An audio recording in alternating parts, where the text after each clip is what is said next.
Peace and respect to you all. Welcome to Demolished Doctrine. And by demolished doctrine, I mean that I believe the ancient religious stories are describing the end of our superstitions, including all of the religions, based on the Bible, every Judaic, Abrahamic, Islamic, Christian sect. And in argumentation to that, peace and respect, and welcome, Mac. Thank you, Richard.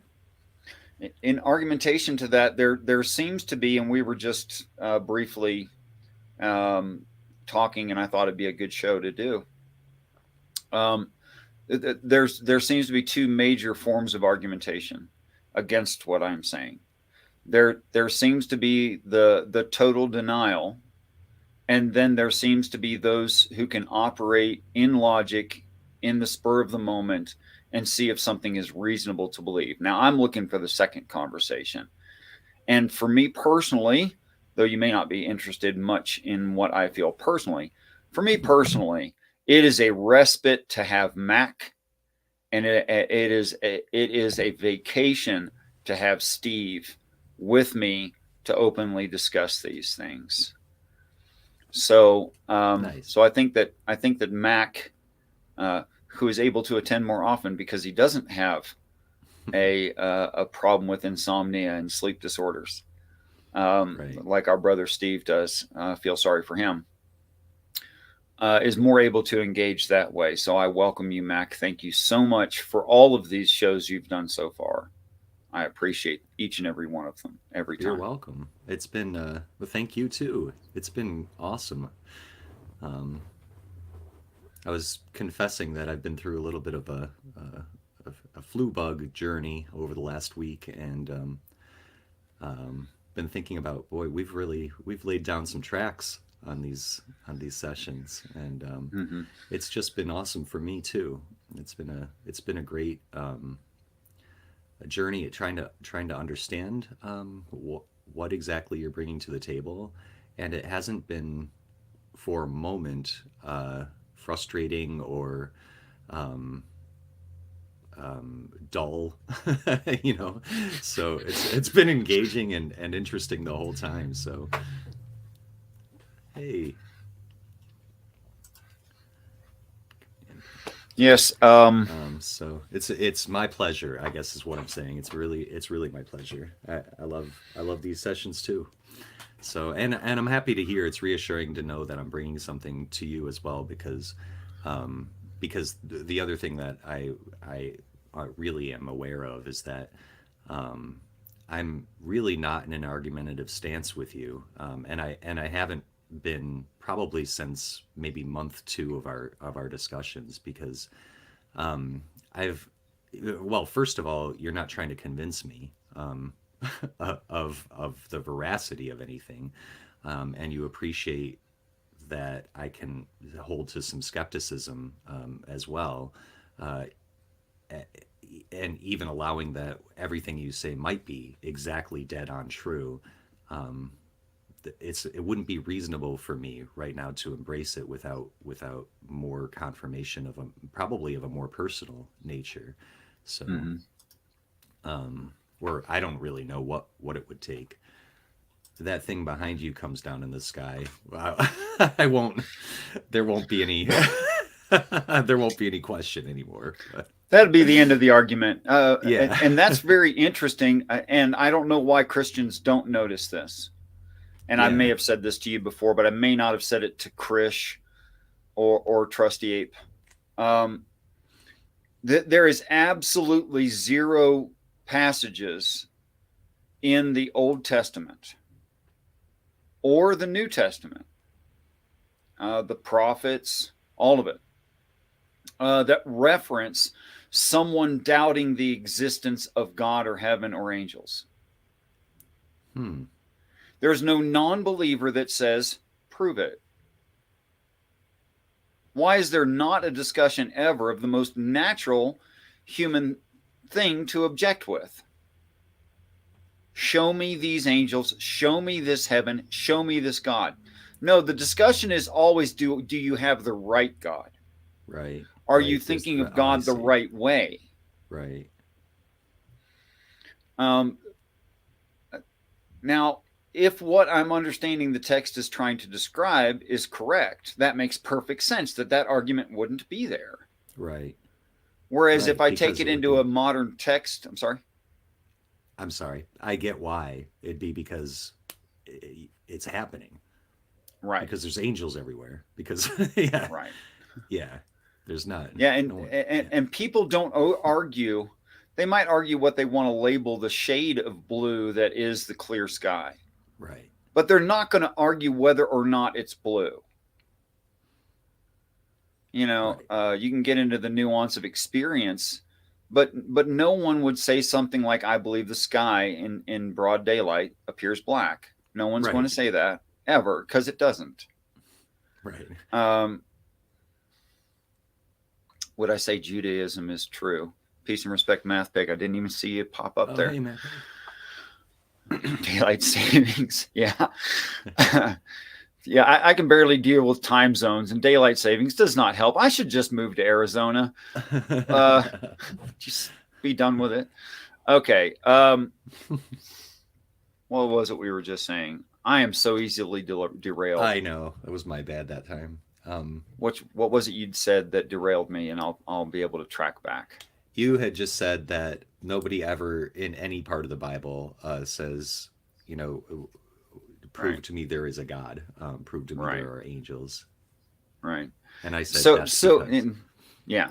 So in end times, heaven arriving to the earth at the midway point, which is where the story really begins. There's the Mhm. announcing miracles, and then it skips right to judgment, and then you have the first ascension, and everybody's sitting on some glass floor in the bottom of the mercy seat or the throne of God, and they're waiting to start to inhabit their own heaven out of the heavens, and they're waiting for Jesus to go in first, but he's got stuff to do, so he's delayed by 3.5 years. So they're guests in their not their heaven for 3.5 years.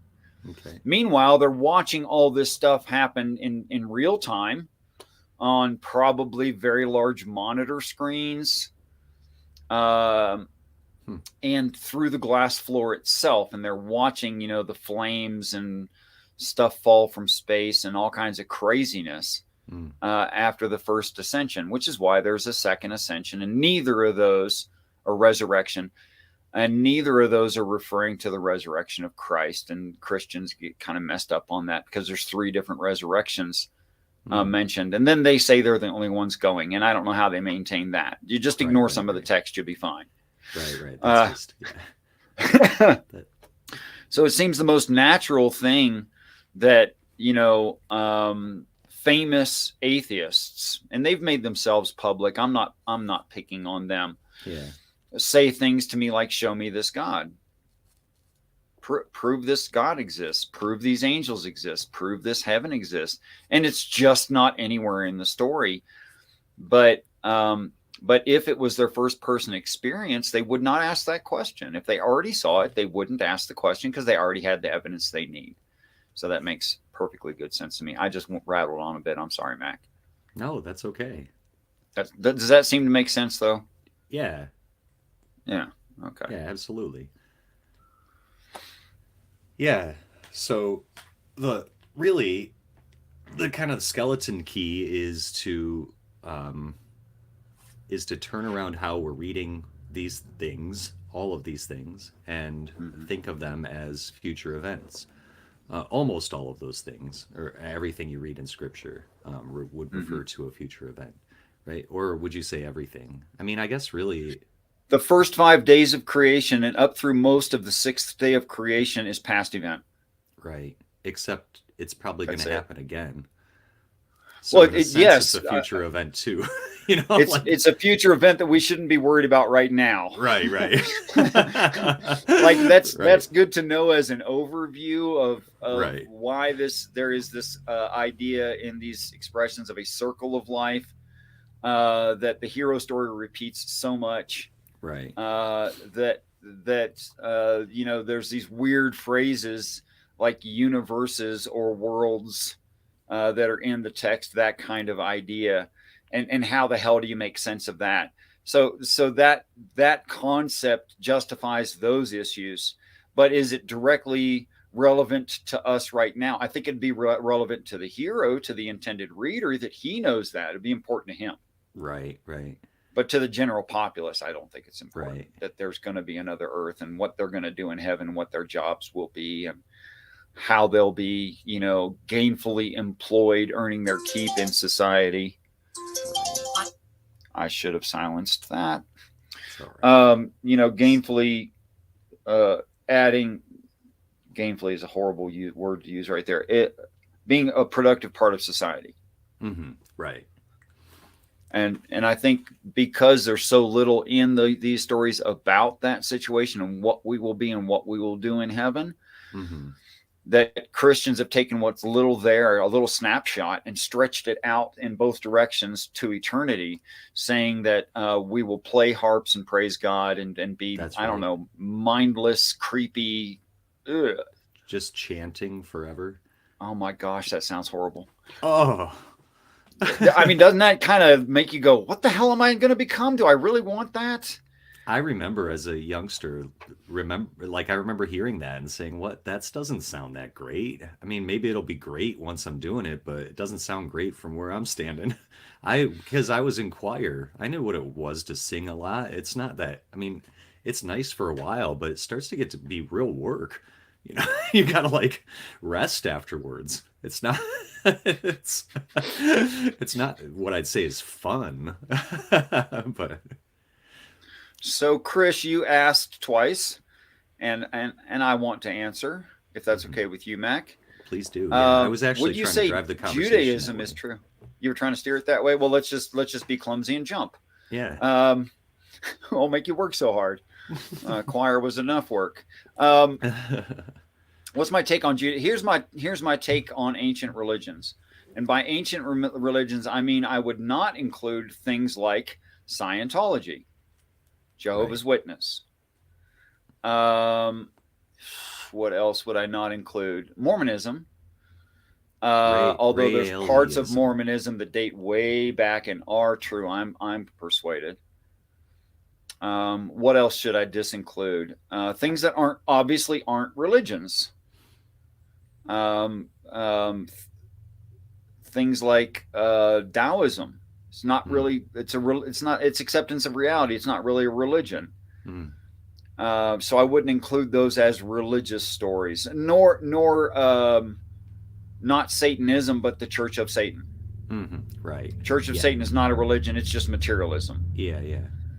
Okay, so Satanism is worship of a being that's religious, but Church of Satan is just like, yo, take care of number one and piss off everybody else you don't care about. Right. That's pretty much it. Super selfish, That doesn't very really count as a religion. non-humanitarian. Yeah. Yeah, but it doesn't count. But everything Yeah. else, and that's why you're going to see a flood narrative in the Epic of Gilgamesh, in the Book of the Dead, in Aboriginal Australian, and just everywhere else, um, and every other story. The really gentle stranger who comes and teaches them how to live forever in harmony, and that never fails, and they live in harmony from that point forward. Yes, even unto this day. But no people have done that. But is there the story of the Christ? Well, in Aboriginal Australian, they call him the white gum tree. In Islam, it claims that his skin is the color of wheat at harvest time, not green, Hmm.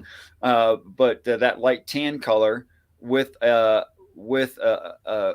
how's the words exact? I can't remember the exact words. A hint, I think, a hint of pink. Hmm. So pale dude. Uh, and on like that. In fact, when Sammy Jenkins was reading me the story of the white gum tree, I understand from an overview from all of this stuff. I said to him, "Let me guess. The Aboriginal Australian used the white gum tree to act as a salve on sores and cuts and bruises and abrasions. He says, "Yeah, how do you know that?" I said, "Because the white gum tree's for healing, both literal and figurative." Peace and respect. Look out for number one. Look out for number one. That's an interesting phrase, considering that what we were just talking about. Five. Yeah, Not to say that you are of the Church of Satan. I don't know that. Peace and respect. Hillary's emails.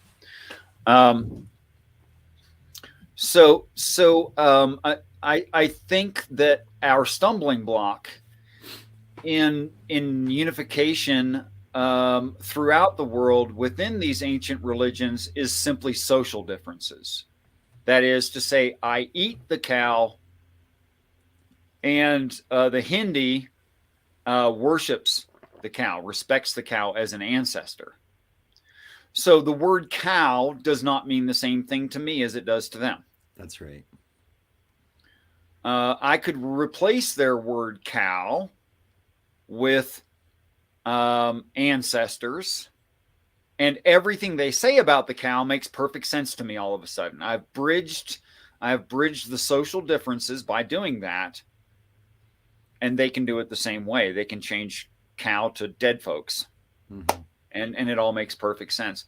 And that's what my brain has done with this overview, is I see that thoroughly all the stories are there, that there are no extra stories, that the stories are precisely the same in immense detail, containing thousands and thousands of data points, which not only could be loosely correlated, but I think have to be directly associated.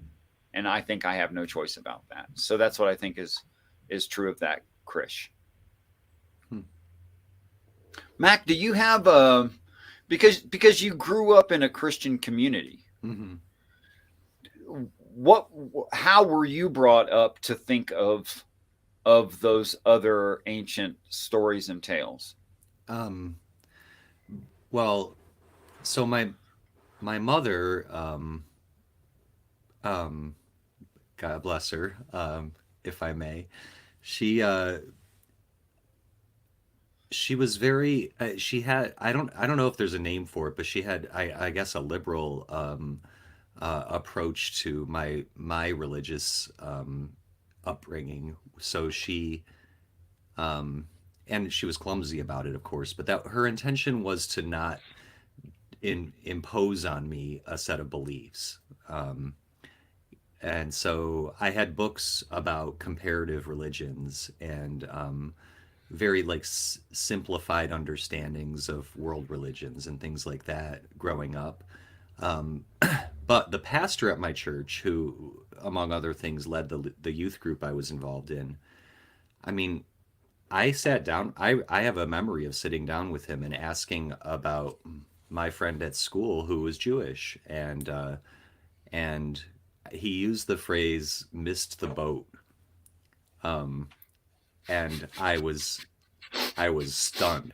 I mean, I think that might have been the moment where I was like, I'm not a church guy. I can't be down with this. Doesn't make any sense to me. I mean, this is a guy that I admire. You know, he's not even just like on my level. He's a guy that I look up to and I'm trying to emulate. I mean, he's a really good guy. And he and I are still friends, by the way. He's fallen away from religion as well, but he grew up in a Jewish family, you know, and it just didn't click for me. Like, this man is not evil. He does not deserve eternal punishment. And we're not talking about God if you're talking about a being that's going to subject this man to that. And so that really, yeah. So I definitely heard about, you know, every other religion except for the specific branch of Methodist that my church went to. We're all created by Satan, you know, that's just Satan running rampant around the world, making up religions and giving them to people. And thank goodness that our tradition got the exact right one. That was pretty much what I heard. So, I mean, isn't that amazing? How many different religions are there, and how many different sects of each religion are there? And what's the total number? I've heard it asserted, and it makes sense to me, that there are as many different religions on this planet as there are individual practitioners. Yeah, I mean, it's close to that. Really, Okay, when we so get so down let's to it. say when I look at the percentages, it looks like something about 85-90% of the world is religious people Mm, at some level of religiosity. Okay. So let's say there's 8 billion, and there is ish mm, people on this planet right now. So what? That's something like 7.25 to 7.75 billion religions. And lucky that preacher at that church, he's the one that's right. man, gotta go find him. Lucky guy. We gotta track him down and have him announce to the world what to think. Wow. It's really remarkable, and taking a bird's eye view like that of humanity and the diversity of belief is instructive, I think. And to keep it in mind, not to disparage that belief, and that those are sincere people, like Mhm. really reaching out to God. And there's no reason to say, like, oh, miss the boat. Oh, how dismissive is that? Miss the boat, um, to a whole, like, portion of humanity, to just dismiss them like that. Sure. Um, Actually, the majority of humanity, yeah, that's right. the That's vast what's happening. majority, in fact, Yeah. I mean, And there it's there are Christian churches who hold to the 144,000, and they're one of them. And Jehovah's Witness is one of them. I was talking to a Jehovah Witness in public mm, because they're required to go out into public and right. testify to their church. So many hours, and they have to report, and they'll be scrutinized if they don't do it enough. Oh wow, Whatever the hell. sure. That, oh yeah, it gets very persecuting very Mm, quickly, and mm. and they have to keep notes of where they were and how many people they spoke. I mean, it's wow. Oh, It is such a cult. It is so controlled. I didn't. Wow, Um, Whereas if you're a zealot like I am, and yes, I call myself a zealot, I know. you can't help yourself but to talk about this Right. stuff. I couldn't. It's funny. Someone said to me, "You're not Islamic on an Islamic channel." I said, "Yes, I am." They said, "Well, do you pray 5 times a day?" I said, "I could never limit myself to 5 times." What the hell Yeah. are you talking about? I need like 20 because I'm stupid. I can't remember anything. I can't figure anything out. I have to ask about everything. I'm like a child on these topics. I could never do 5 times a day. That's for you. Yeah, if you want 5 times a day, I'm happy for you. That's awesome. Yeah. So the Jehovah's Witness that hold that there's 144,000 going to the elevated heaven, not Mm, staying on this earth, and that it's a special. You did an extra good job right. if you get to do that. Right. You are extra good Jehovah Witness. You get to do that. And I said to them, I said, so you want me to become a Jehovah's Witness? That's why you're out here. And they said, well, Mm. yes. I said, well, there's a chance I'd be better at it than you. I might kick you out of your spot. Are you sure you want to do that?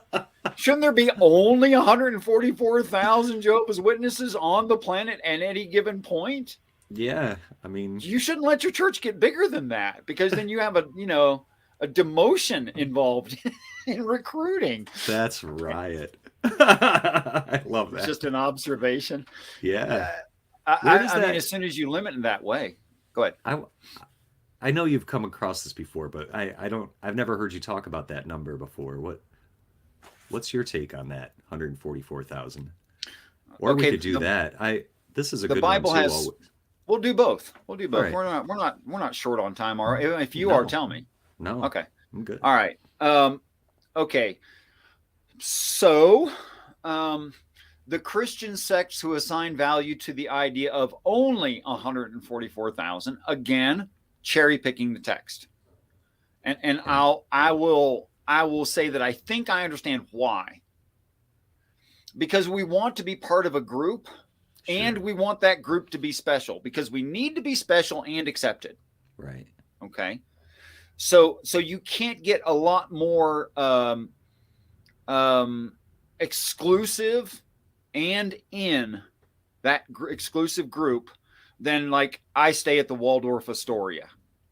Right. I'm one of 144,000 people worldwide who get to stay at the Waldorf Astoria. I am special. I am wealthy. I Mm-hmm. am blah, blah, blah. Right. Connected. Yeah. I'm connected. Yeah, all those things, right? Right. So I think that's fundamentally why they're doing it. Um, the flaw with that, they're cherry picking the text. How do I know they're cherry picking the text? Because the Bible treats things two different, very different ways. There's colloquial usage of, and there's direct usage of words. Okay. Okay. But when it's using something colloquially, it will trouble itself to define what it means. Like when it says Mary is a virgin, Mm-hmm. it doesn't define the word virgin. When it says the 144,000 are virgins, it defines the word virgin. Oh, interesting. Okay. Yeah. So when in reference to Mary, it's meant generally or not specifically, and then it defines it, the usage, so you have no problem figuring out which one's which in the 144,000. Okay. And it says that they are found without guile in their mouths. They are found to be, essentially acceptable, not perfect, but acceptable in the eyes of the Lord, Mm-hmm. for the reason that they have not defiled themselves by laying with a woman. And that's Hmm. what it means by virgin there. Hmm. Okay, so there can be no doubt what virgin means. So the Jehovah's Witness say, oh, if I do a really good job of being a JW, I'll be on one of the 144,000. And I've sometimes asked them, do you have any kids? Right. And they go, yeah, I've got kids. And I say, how are you a virgin and have kids? Did you adopt them? They say, no, they're natural children. I said, okay, then you're not a virgin. And then they go, well, I become a virgin again. Oh no. Oh, come on. How do you unlay with a woman? And if you mean it spiritually, how did you spiritually lay with a woman? What the Right. hell are you talking about?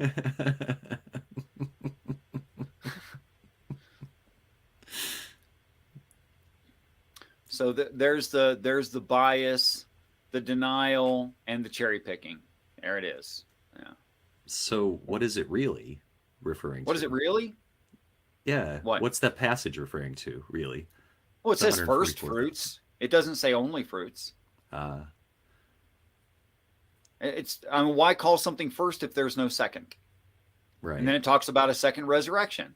And I Okay. go, well, there it is. Right. What's the problem?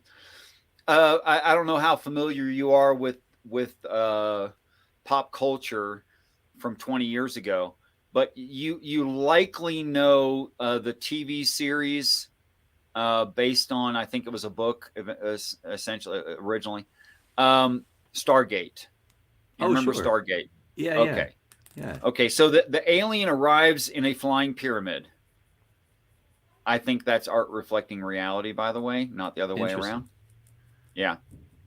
I think there's a really good chance that those pyramid shaped things on this planet are crash landing sites. I think I can justify why that makes sense. Whoa. There's a fun topic. That's a fun topic, right? I think, no, think about it. Like the worst thing ever when you're a bullet is to hit a flat surface at a 90 by 90 degree angle. That's the Okay. worst thing. Okay. Okay. Like if Um, you're a bullet? Yeah. Okay.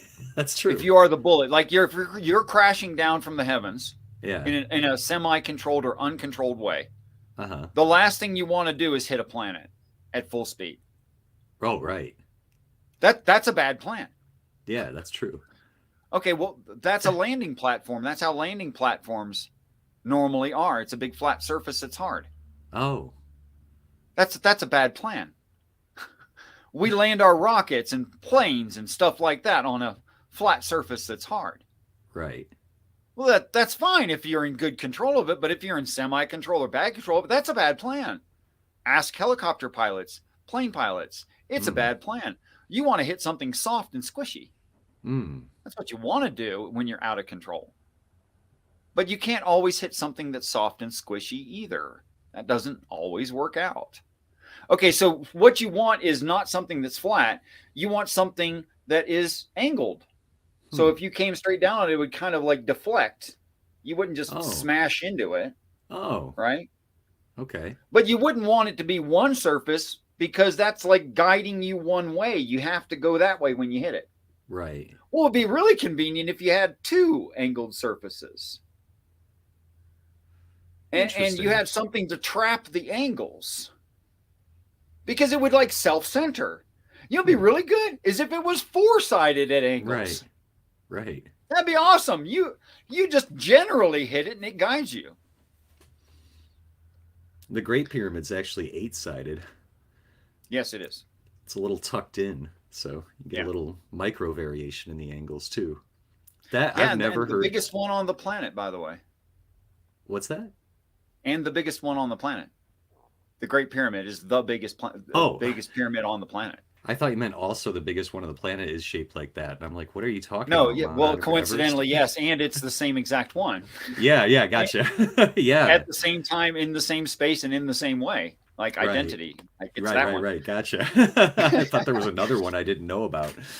I would not be shocked if that was the if the Great Pyramid was what Satan's craft aims for Oh, as it's falling from the sky, which is why pyramids are not mentioned in any religion anywhere. so it was already there. Yeah. Um, when, It actually resolves a lot of problems if that's true. huh? Like, for instance, that was excavated and it goes as far down into the ground as it is above. Uh, huh? Yeah, Was tell me it? how they pushed away that much sand. Right, And in 20 years, they claim 20 years they built it. When you now have twice the amount of work that right. would take, what was it? 24 hours a day without fail for 20 years. Uh, what was it? Um, something I did the math one time. I think it was 120 blocks per minute. Wow. Or no, it was a block every 12 minutes. That's what it was. Okay. A block every 12 minutes continuously without traffic problems or anything for 20 years. Like That's perfectly what it put in was. place and Yeah, perfectly. Like you yeah, can't slide a piece of paper between them. Perfect. right. Yeah. Yeah. Yeah. I've never heard this before about the pyramids. This is really cool.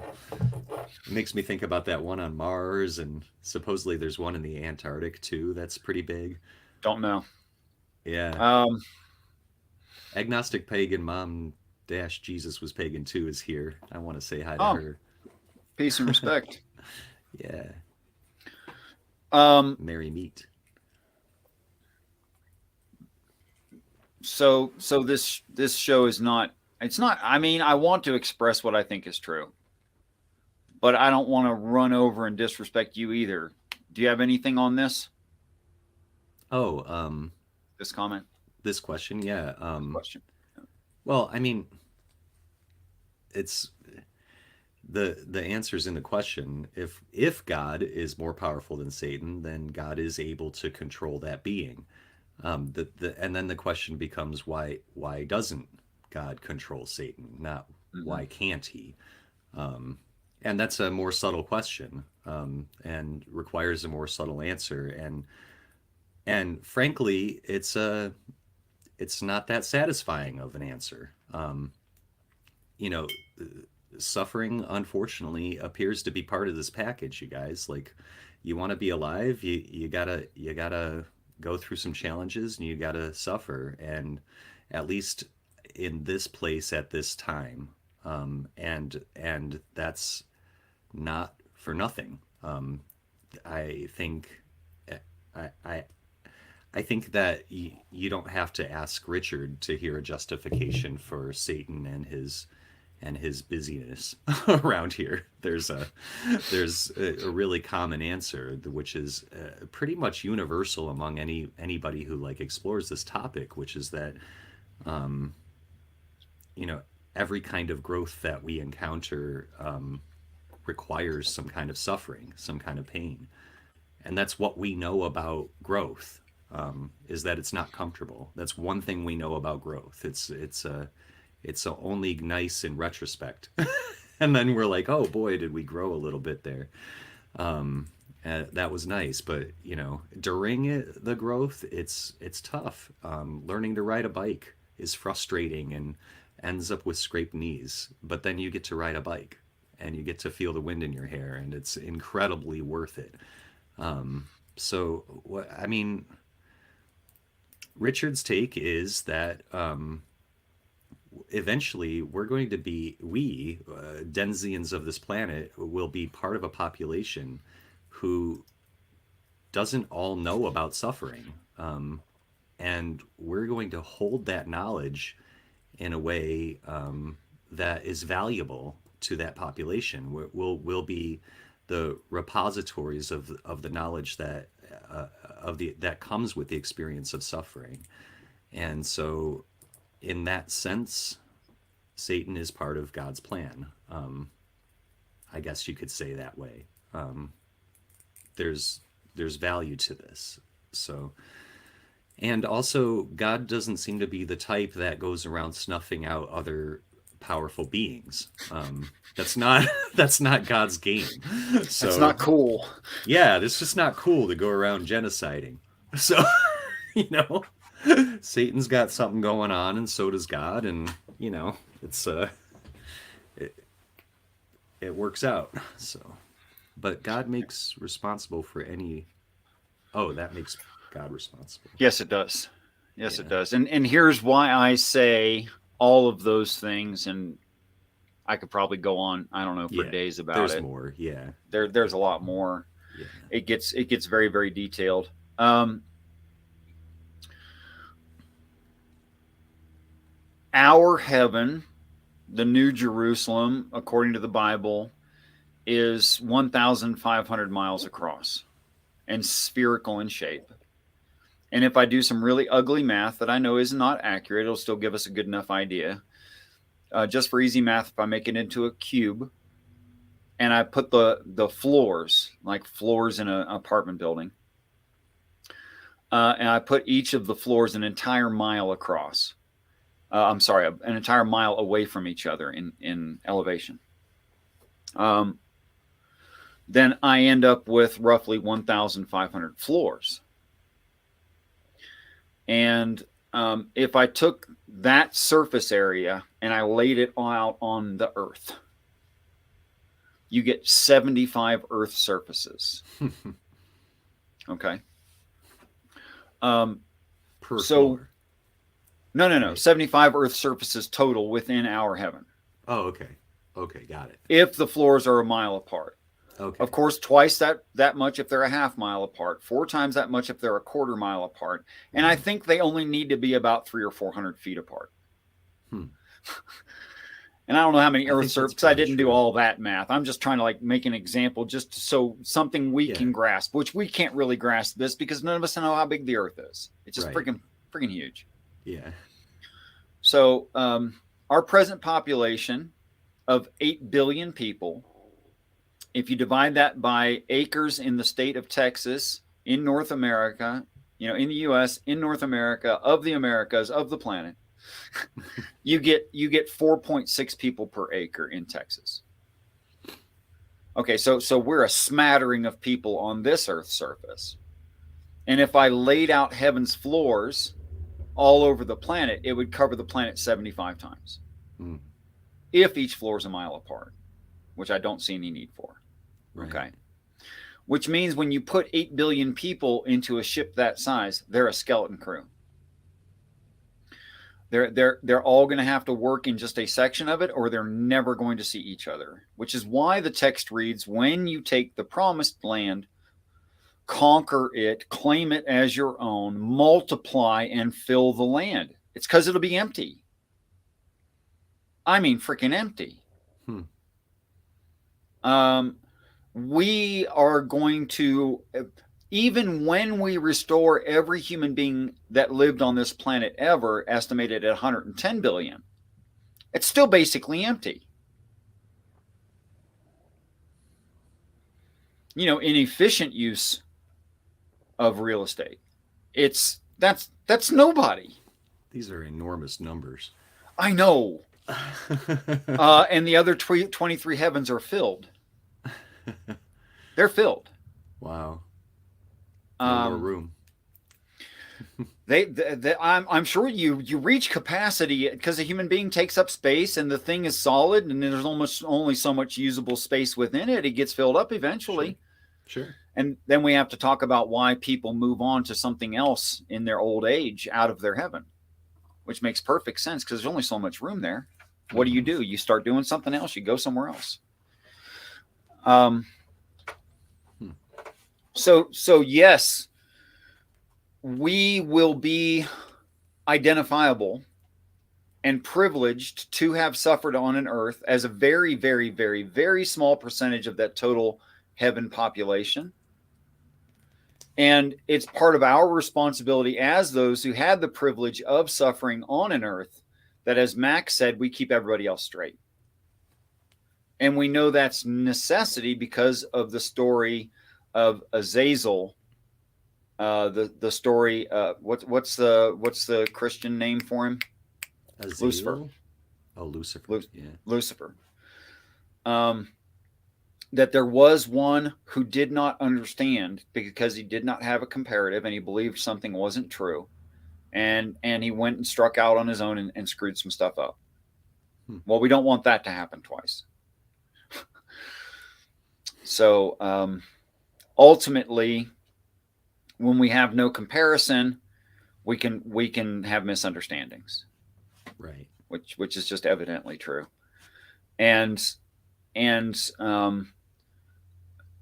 if you entered into an existent heaven, the last New Jerusalem, and you just surveyed and looked around at angels, because their genetics are perfected but not altered, totally made free, they still look like they did on the earth they lived on. So if you can identify an ethnic group in a person, they lived on an earth. Because everyone else in heaven would be freely mingling with whomever they find, right? And they'd all be in one place, right? And they're not taken to marriage. They don't make those kinds of legalistic societal norm commitments. They don't do that. Right. They're like, yo, you're hot. You want to hook up? Yeah, let's have a baby. We need more babies. Let's get some babies going. We got to fill this place up. Yeah. I mean, I'm tired of being lonely. Let's do something that lonely people do. Absolutely. So they make babies, but what the soon result in that would be is that everyone would look, I don't know, what's the worldwide average right now? Probably like Brazil. Yeah, they say Brazil. Yeah, sort of. Do they say that? Yeah. Okay. Sort of like olive, kind of a little bit on the olive tone of tan. You know, a little bit exotic. Yeah. Really attractive. Good wide genome. Yeah. Yep, that's what everybody. Right. That's what the majority of angels in heaven would look like. Something like that. Nice. In fact, when I draw them, I have a tendency to draw them that way. Yeah. Dark hair, curly hair. Fiery brown to brown yellow eyes. Yeah. Very nice. Sexy as hell. Really impressive. Not like pale like me. This is very unlikely. Okay. So is God ultimately responsible for the evil, the suffering on this planet? Yes. And you can say something like, well, Richard, the ends don't justify the means. Well, I'm sorry, but in some things it is a numbers game. And in some things, the ends has to justify the means, and that's the only way to get there. And if there's no other way to get there, then that's what you have to do. We have to be allowed to suffer. And you may think right now that is sad when you see an infant born riddled with cancer. That might break your heart, and it should. Yeah. It's terrible. Or you're not actually human if it doesn't bother you. Bothers the hell out of me. Right. But I don't see loss in that. I only see gain in that. Because if your heart cries out when I say, baby dies suffering its entire life, if your heart cries out when I say that, and it should, congratulations. Right. You have gained something invaluable and cannot be replaced.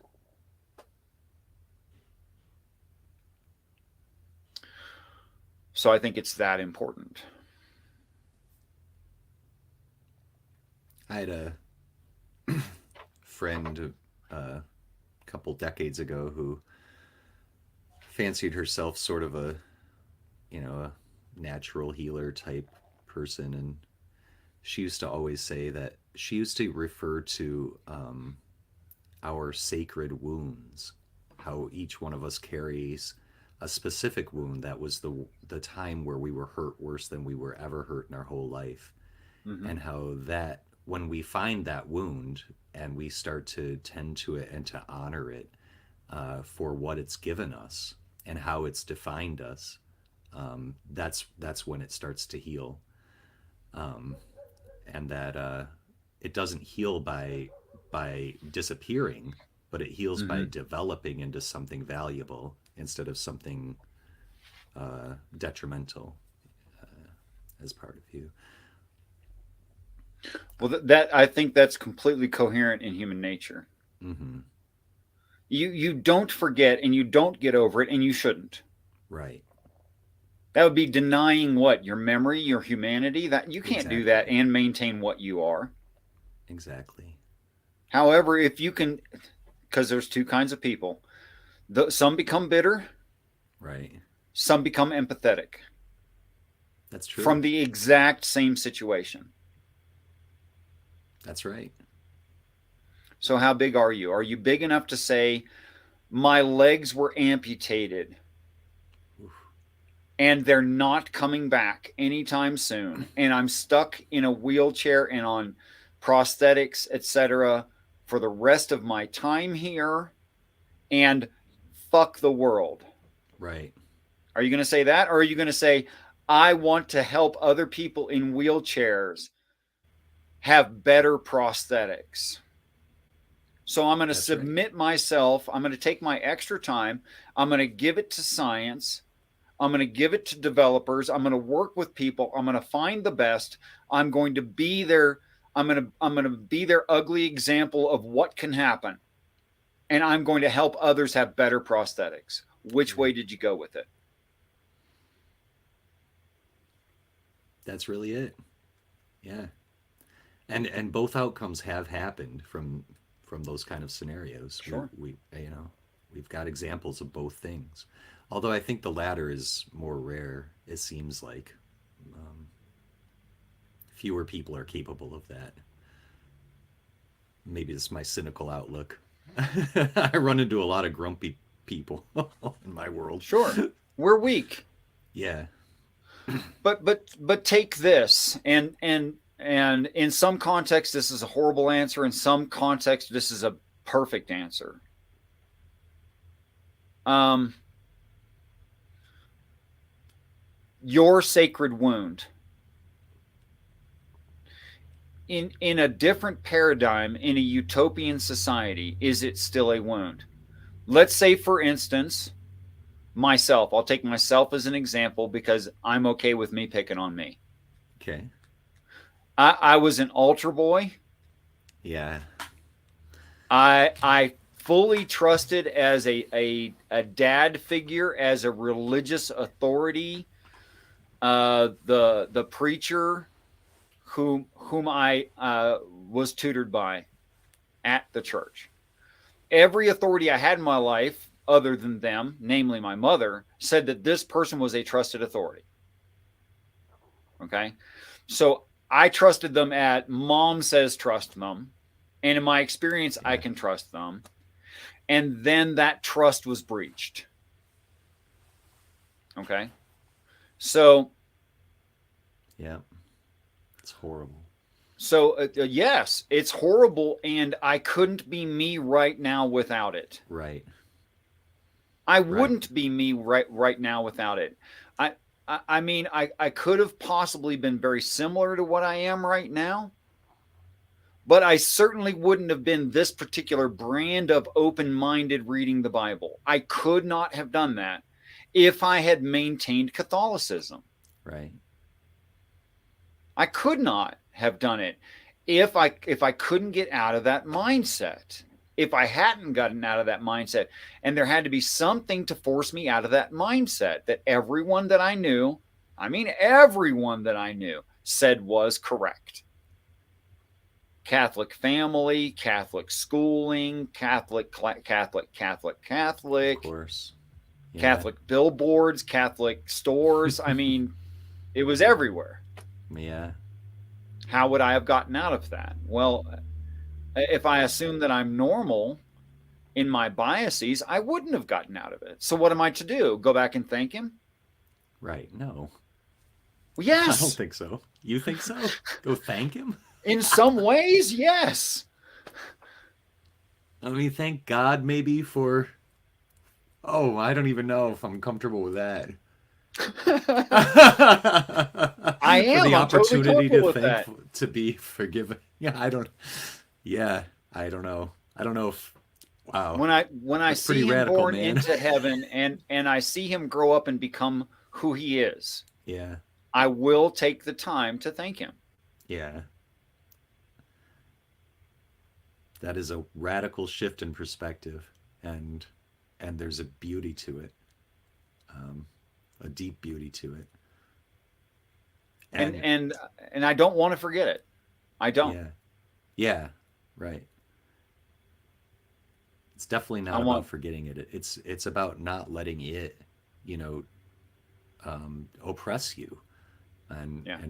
become an instrument of, you know, of illness, of unwellness, and which requires, you know, understanding it, understanding the event in a bigger context. And Mhm. you definitely have seemed to have accomplished that. So, and it can't have been easy to look at it that way. So I think that's remarkable. Well, Peace and respect, Saeed. Welcome. Hope you hey, Saeed. I hope you get something out of this. I don't know what it'll be, but I hope something happens. Um, Look out for number one. Wrote, but the gain is someone else's due to that baby's pain. Referring back to when I said baby riddled with cancer spends its entire life Oh, right. in excruciating pain, dies at a very early age. Mm-hmm. That is not fair to the recipient when they don't have any responsibility for said ill. Yes, you are completely correct. It didn't help the Yeah. infant at all.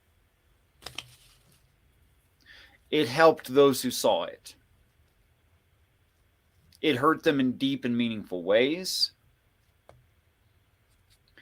And some people just said that's unjust. And some people built hospitals.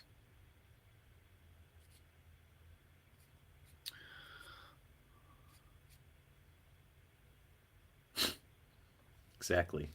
So, Yeah.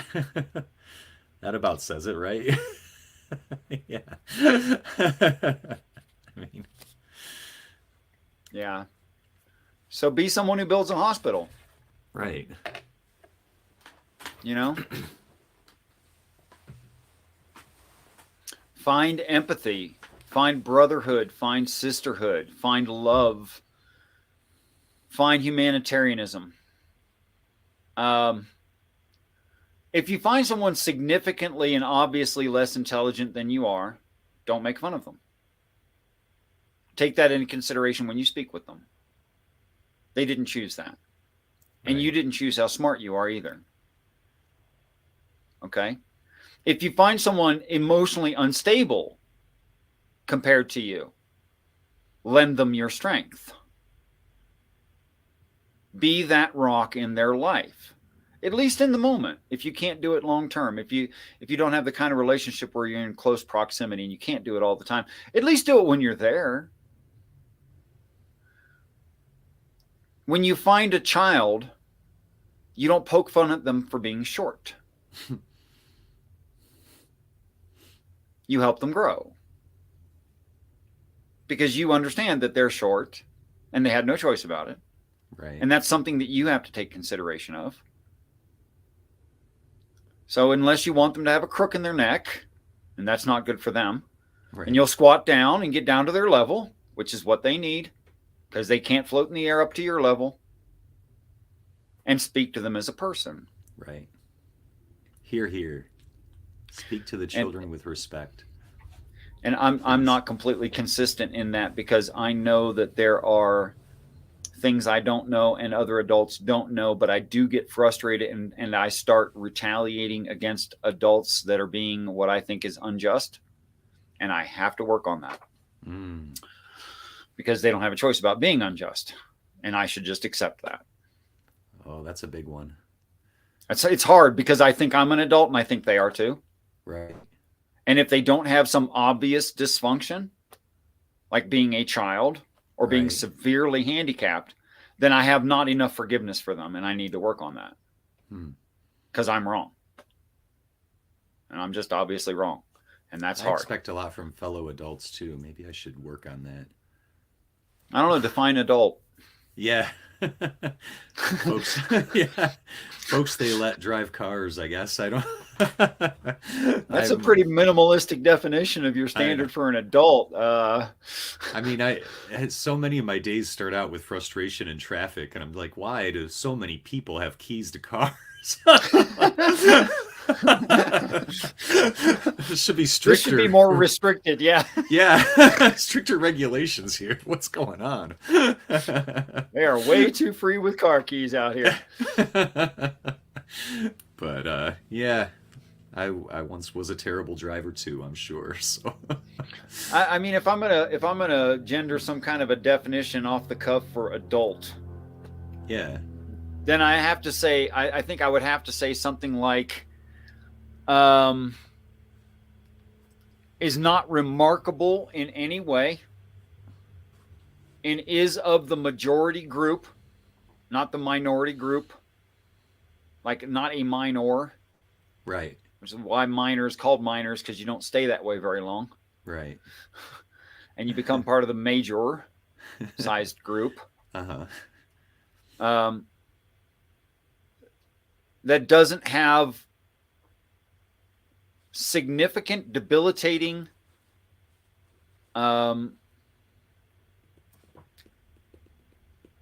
do you define adult? They don't have a significant debilitating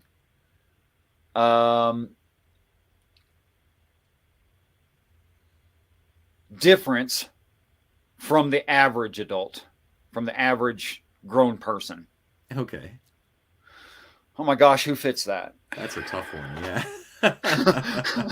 Do I fit that? I'm aware I have some disabilities. Thank you. I'm aware of that. Like I have no sense of direction, whereas everybody else just kind of takes it for granted that I meet. I have no sense of direction. Right. I can look up at the sun and say, well, it's in this position. It's about that time of day, so that must be this general heading. Right. I can do stuff like that. But you put me in a building, turn me around twice, I can't point north anymore. Right. I got no friggin' idea which way was north.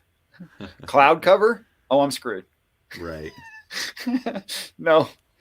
Of course, That's your not famous, gonna abstract numbers problem too, being completely meaningless to you. Yeah. Yeah. Yeah. I have to review. I think it's a disability because some people, I mean, most people seem like they're really good at it. What was your phone number? Okay, say it one more time. Okay, I'll call you later. What? That's true. How in the hell did you do that? Yeah. To me, that looks like magic. Like, come on, you recorded it. Admit it. You got a recording device in your pocket because you didn't memorize that. You know what? It's completely abstract. I look out for number one's definition of an adult. At least that's what it is functionally.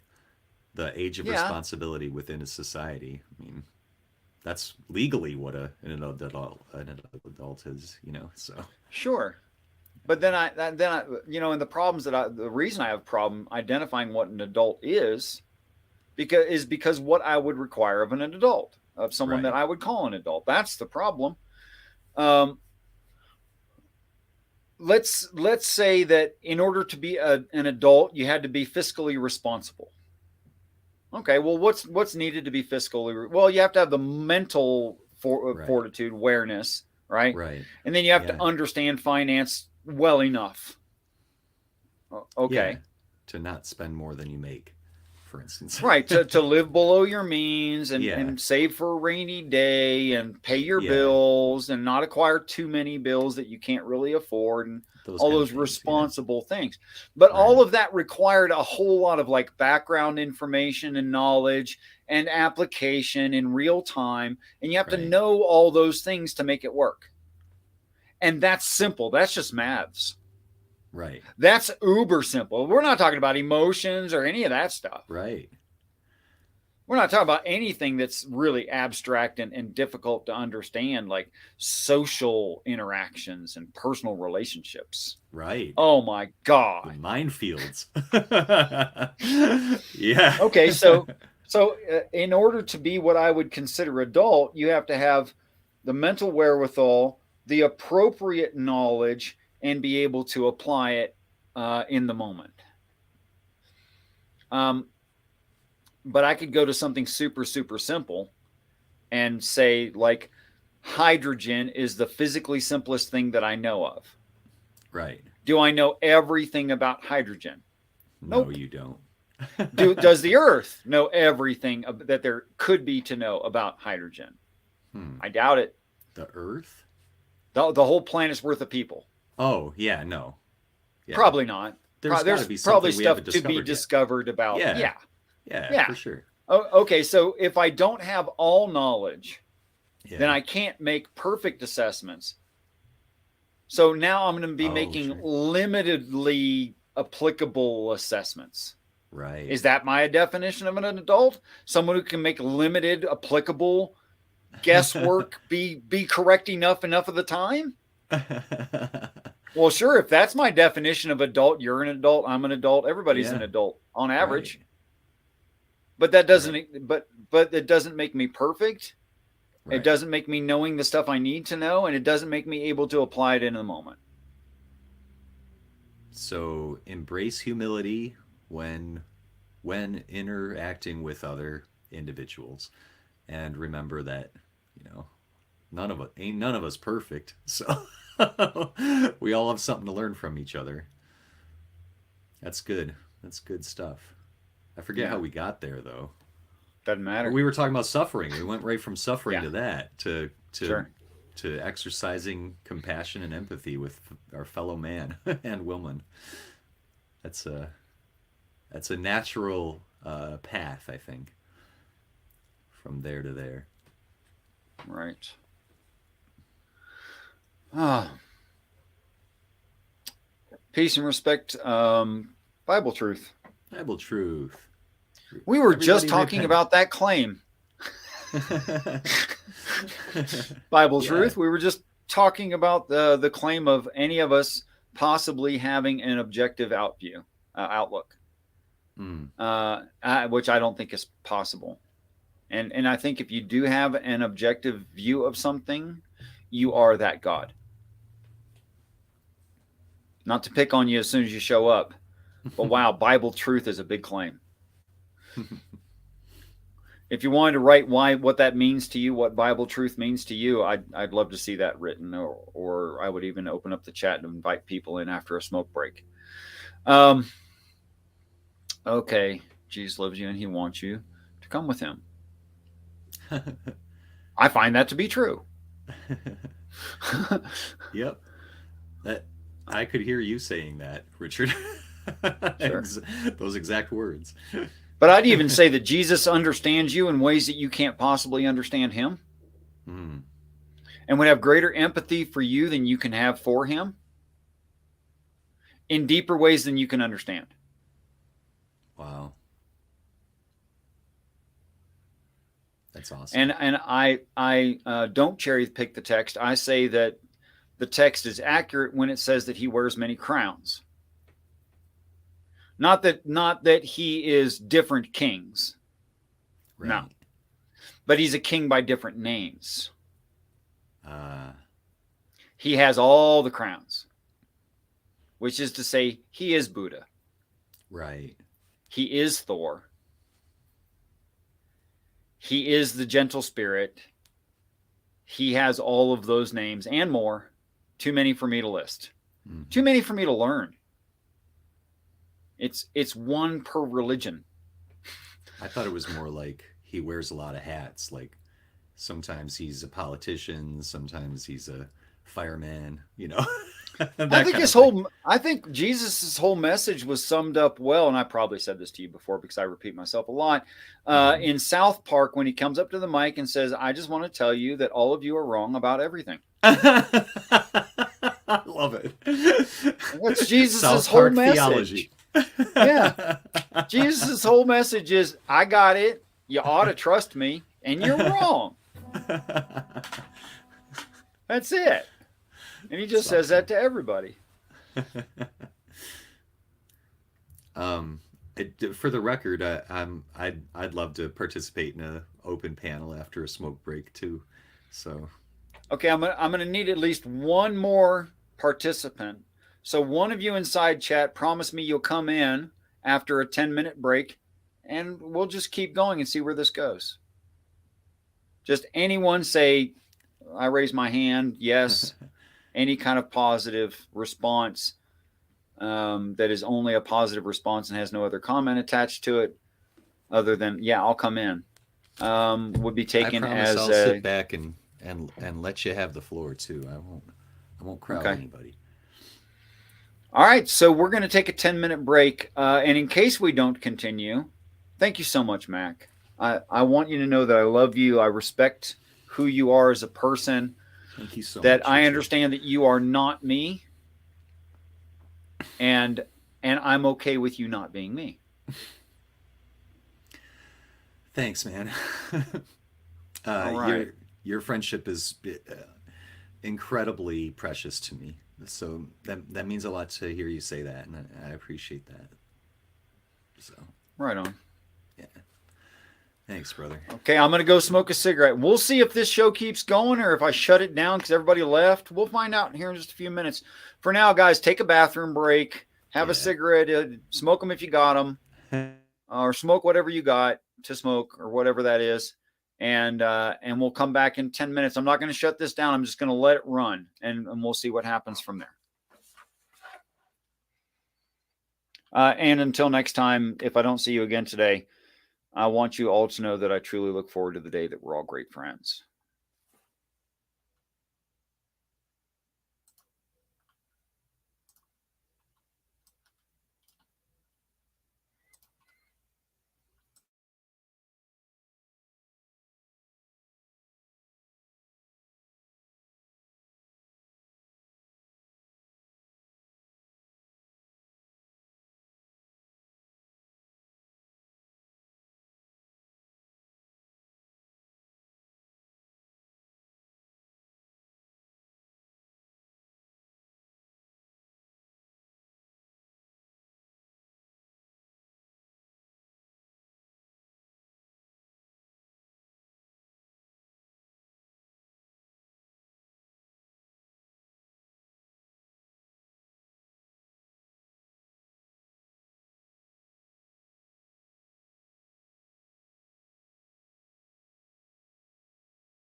rider gonna miss me when I'm gone.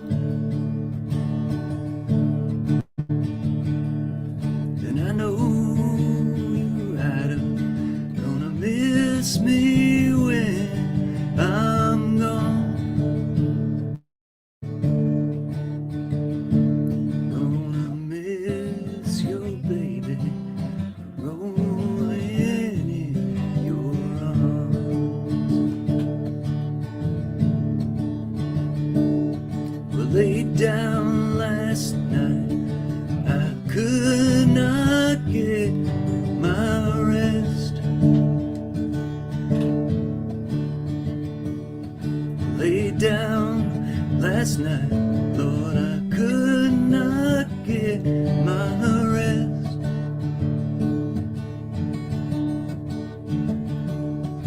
My mind was wandering like a wild geese in the west.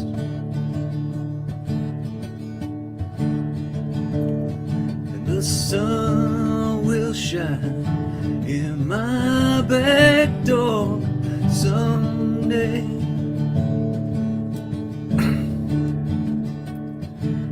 The sun will shine in my back door someday. March winds will blow all my troubles away.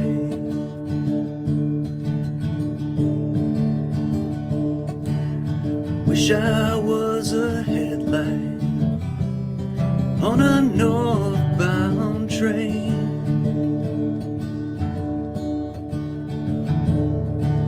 I wish I was a headlight on a northbound train.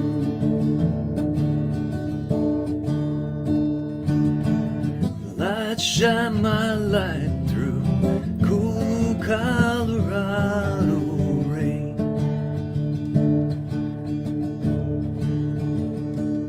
I know you're right, gonna miss me when I'm gone.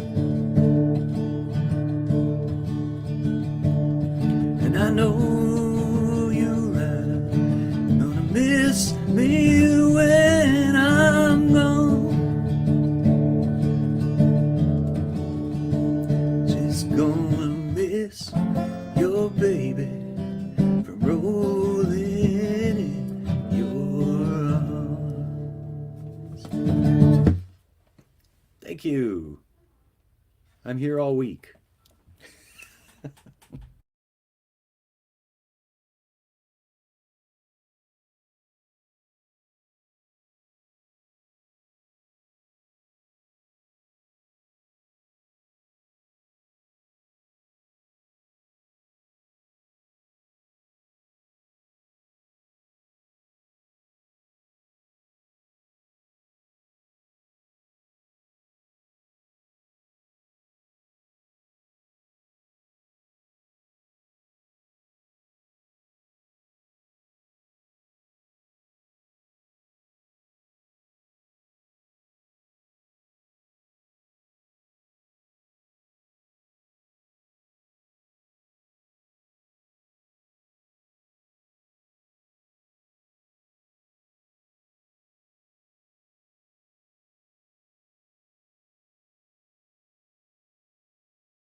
Shouldn't encourage me, Harple.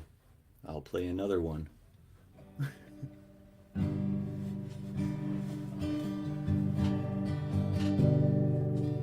This one's one of my favorites. Fare you well, my honey.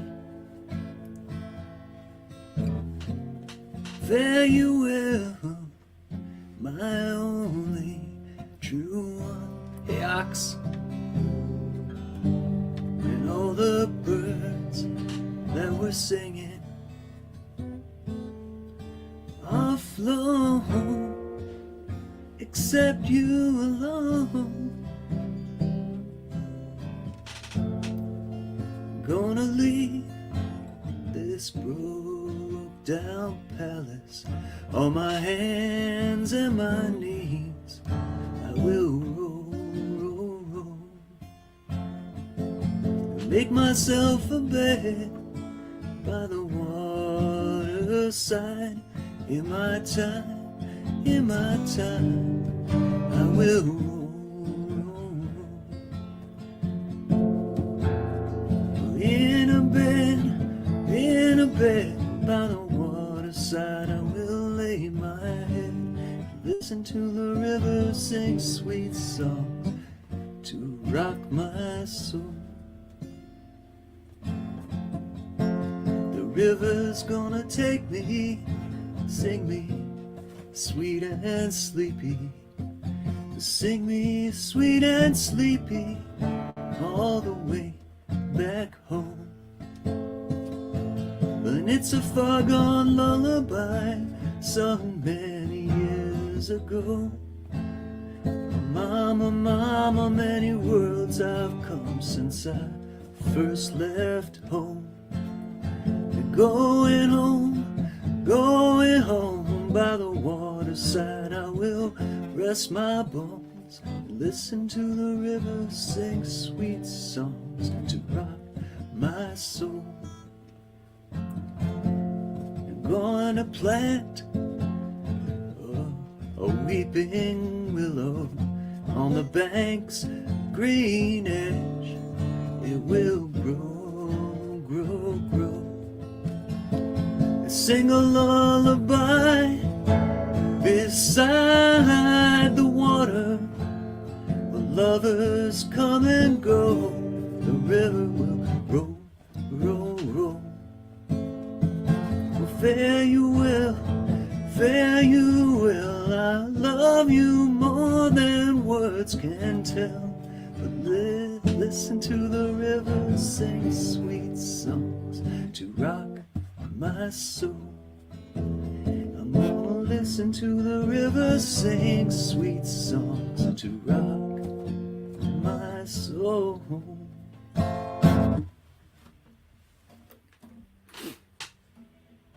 Broke Down Palace. I'm gonna sing that at a funeral someday. That's my plan. So let's see. I saw a couple of folks raise their hand, Richard. I think should have some knocks on that StreamYard door.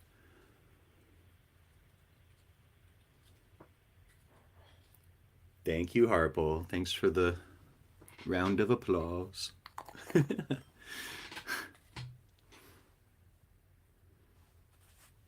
Yes.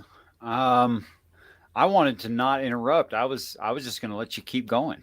Oh, thanks, brother. If it turned out that way. It was sounding good. I liked it. I liked it a lot.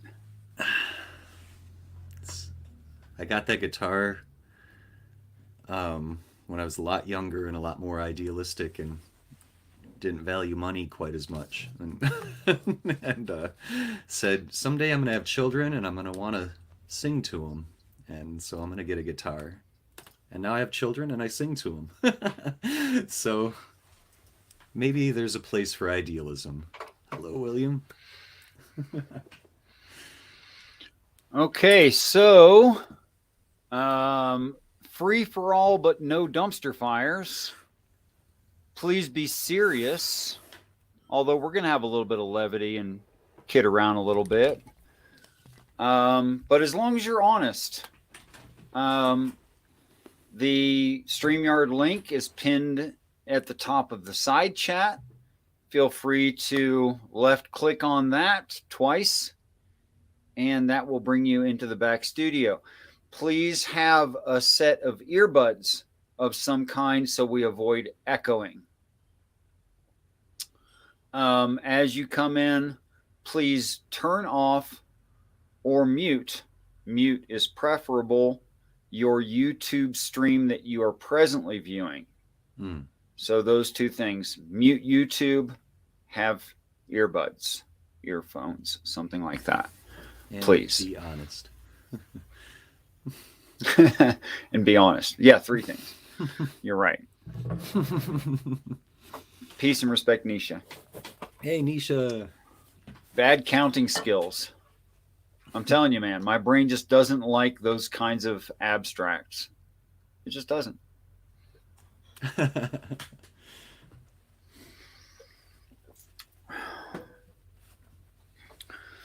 think that's accidental iced coffee. Oh, yeah, I've got the same thing. Peace and respect. Just putting it out there. Yeah. I think that's how you have to say it. And Esau. There's an interesting reference. Oh, that's it's an interesting angle. We could research about gender. Well, it seems prevalently true right now in this transition into new thinking in our society. Mm-hmm. That say you're a psychologist, psychiatrist. Sure. You're kind of legally not allowed to say you're looking at this wrong. Oh. Huh. When it comes to gender? Yes. And I know someone who's transitioning. In fact, I know a couple of people who are transitioning. Yeah. And all there is confirmation. Just asking them questions like, are you sure? Are you sure? Are you sure? And that's it. And if the person is sure, then it's bona fide. And this extends to some kind of laws that are being written? You said it's illegal. Yeah. And some of those laws already exist in Canada. There's only affirmation. There is no challenging. I don't know much about, that whole world where people study stuff like that. I do think it'd be interesting, though, especially right now. I mean, maybe always, but, maybe it's just especially because I'm in it. But, it's it seems like there's a lot going on right now that'd be interesting to study if you're a sociologist or a psychologist or in one of those kind of human fields, where you're studying people. There's a lot happening in the people world right now, it seems like, politically and geopolitically, and just there's a lot. It seems like things are shifting, but maybe our parents had the same kind of feeling about things. I don't know. Maybe things are always changing. Yeah, I think things are always changing. I've heard it asserted, and I think it's true. You can tell. You can tell how prosperous a society is by what they're concentrating on in the moment. Oh, sure, yeah, if they're not, focusing on production and survival, then they've got an amount of prosperity to spend on other issues. Yeah, that's interesting. It's the whole leisure class thing, like that Plato talked about in the Republic. You gotta have this leisure class so that you can have people who have time to work on stuff like ethics and, probably pure research would fall under that. Just research for its own sake, which may or may not develop into something that can be monetized. But it's still valuable. Like gender studies, things like that. Yeah. So, I heard it stated like my grandfather farmed so that I can war so that my son can go to college. Right. something like that. Right. It's exactly like that. Yeah. Huh.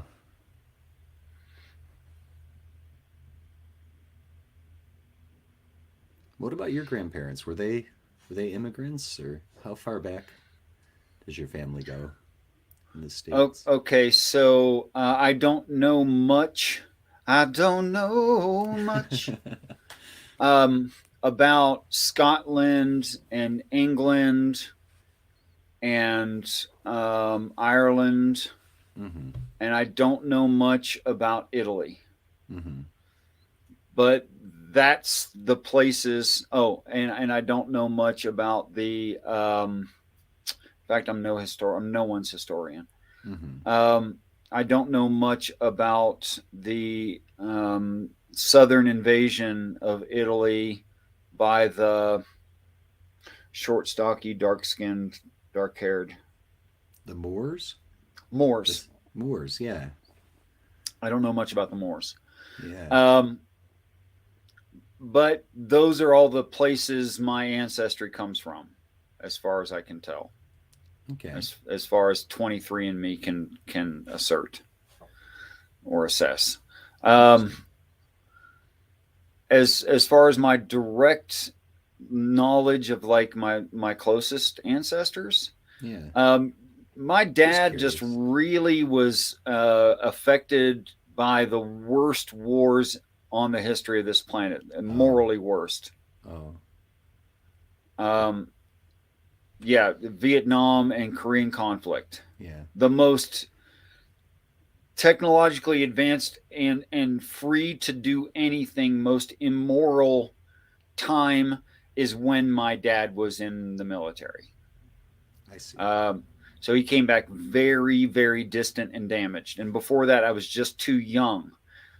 He was in the military when I was born. When he got out of the military, he was completely screwed up. Hmm. The whole 1,000 yard stare, the whole Oh, it just breaks flashbacks, the guys. whole Oh. shell shock. He was all of those. The hardcore alcoholic. Yeah. Yeah. He filled 8 feet tall a 16 by 16 shed full of empty beer containers to be recycled in 6 months.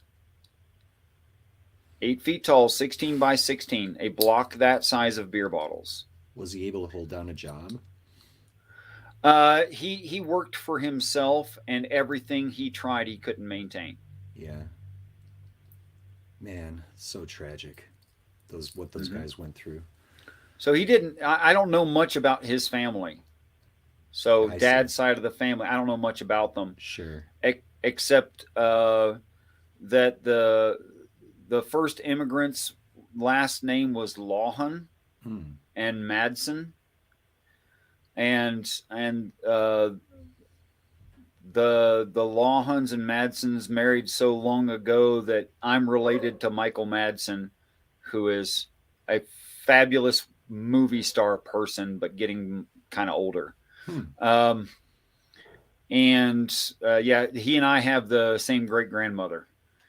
Um, and Interesting. she was first generation born into this country from those families, Okay. and then on my mom's side, I know a good bit about them because mom was social and mom was there and mom was not Right. uh, that damaged. Right. I'm sure she had her damages, but not that Sure. damaged. So those were Giuseppe and Briano. Boy, that's Italian. For sure. And yeah, and I'm not sure of his wife's name. My great grandparents on my mother's side, Okay. um, but Blaisdell, which is I think like a French name that, It sounds like but it. they're Yeah. but prevalently Scottish Mm-hmm. in my lineage. Mm. Um, and um, oh my gosh. Anyway, I know a bunch about the Italian side of my family, and I was pretty Yeah. much raised Italian Catholic. Yeah. Yeah. Yeah. I know Beck talks about being Italian a lot too. It's Yeah. obvious how influential your mother is to you. Yeah. Yeah. Well, I mean, that was my parent. Right. I Yeah. really only had one, Yeah. you know. Right. Yeah. She must be very strong and incredible. You and your brothers and all running around having to be mothered by one woman. You know, and That's that is true of every stay-at-home spouse, of everyone in the military, short and yeah. long term, that they have to be both parents. Yeah. That's right. Yeah. Yeah. And Yep. my God mom bless the knew that in military like wives. deep ways. Like she found the boys' pornography stash Sure. and did not embarrass us in front of the girls or put us Nice. down in any way.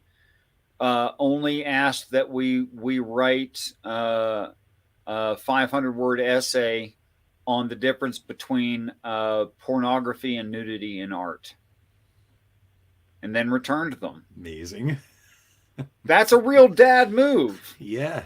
That's perfect. Like that's a serious dad move right there. That's yeah. I thought, wow, you can't get better than that. Let's make a growth moment. Mm-hmm. And just everything couldn't be who I am without her. Absolutely true. Was anybody going to jump in here or what? Come on, you guys. There was You guys hit chatter. that link at the top. It's pinned at the top of the side chat. Take advantage of it. It's a As beautiful day long on the as plaza. as And long Richard as will. you're earnestly you, we will hear you. I will hear you. Peace and respect, There we go. Oscar. Hey, Oscar. Hello there. Can you hear me? Can you Oscar, hear are me you fine? also lookout for number one? I can't Indeed, I recall. am. Indeed, I am. Oh, Indeed, I am. cool, I thought man. so. Yeah. I out of respect, I did not want to fill the bottom end, so I just put my short name. That's it. Happy days. Because otherwise, I beat you, Richard.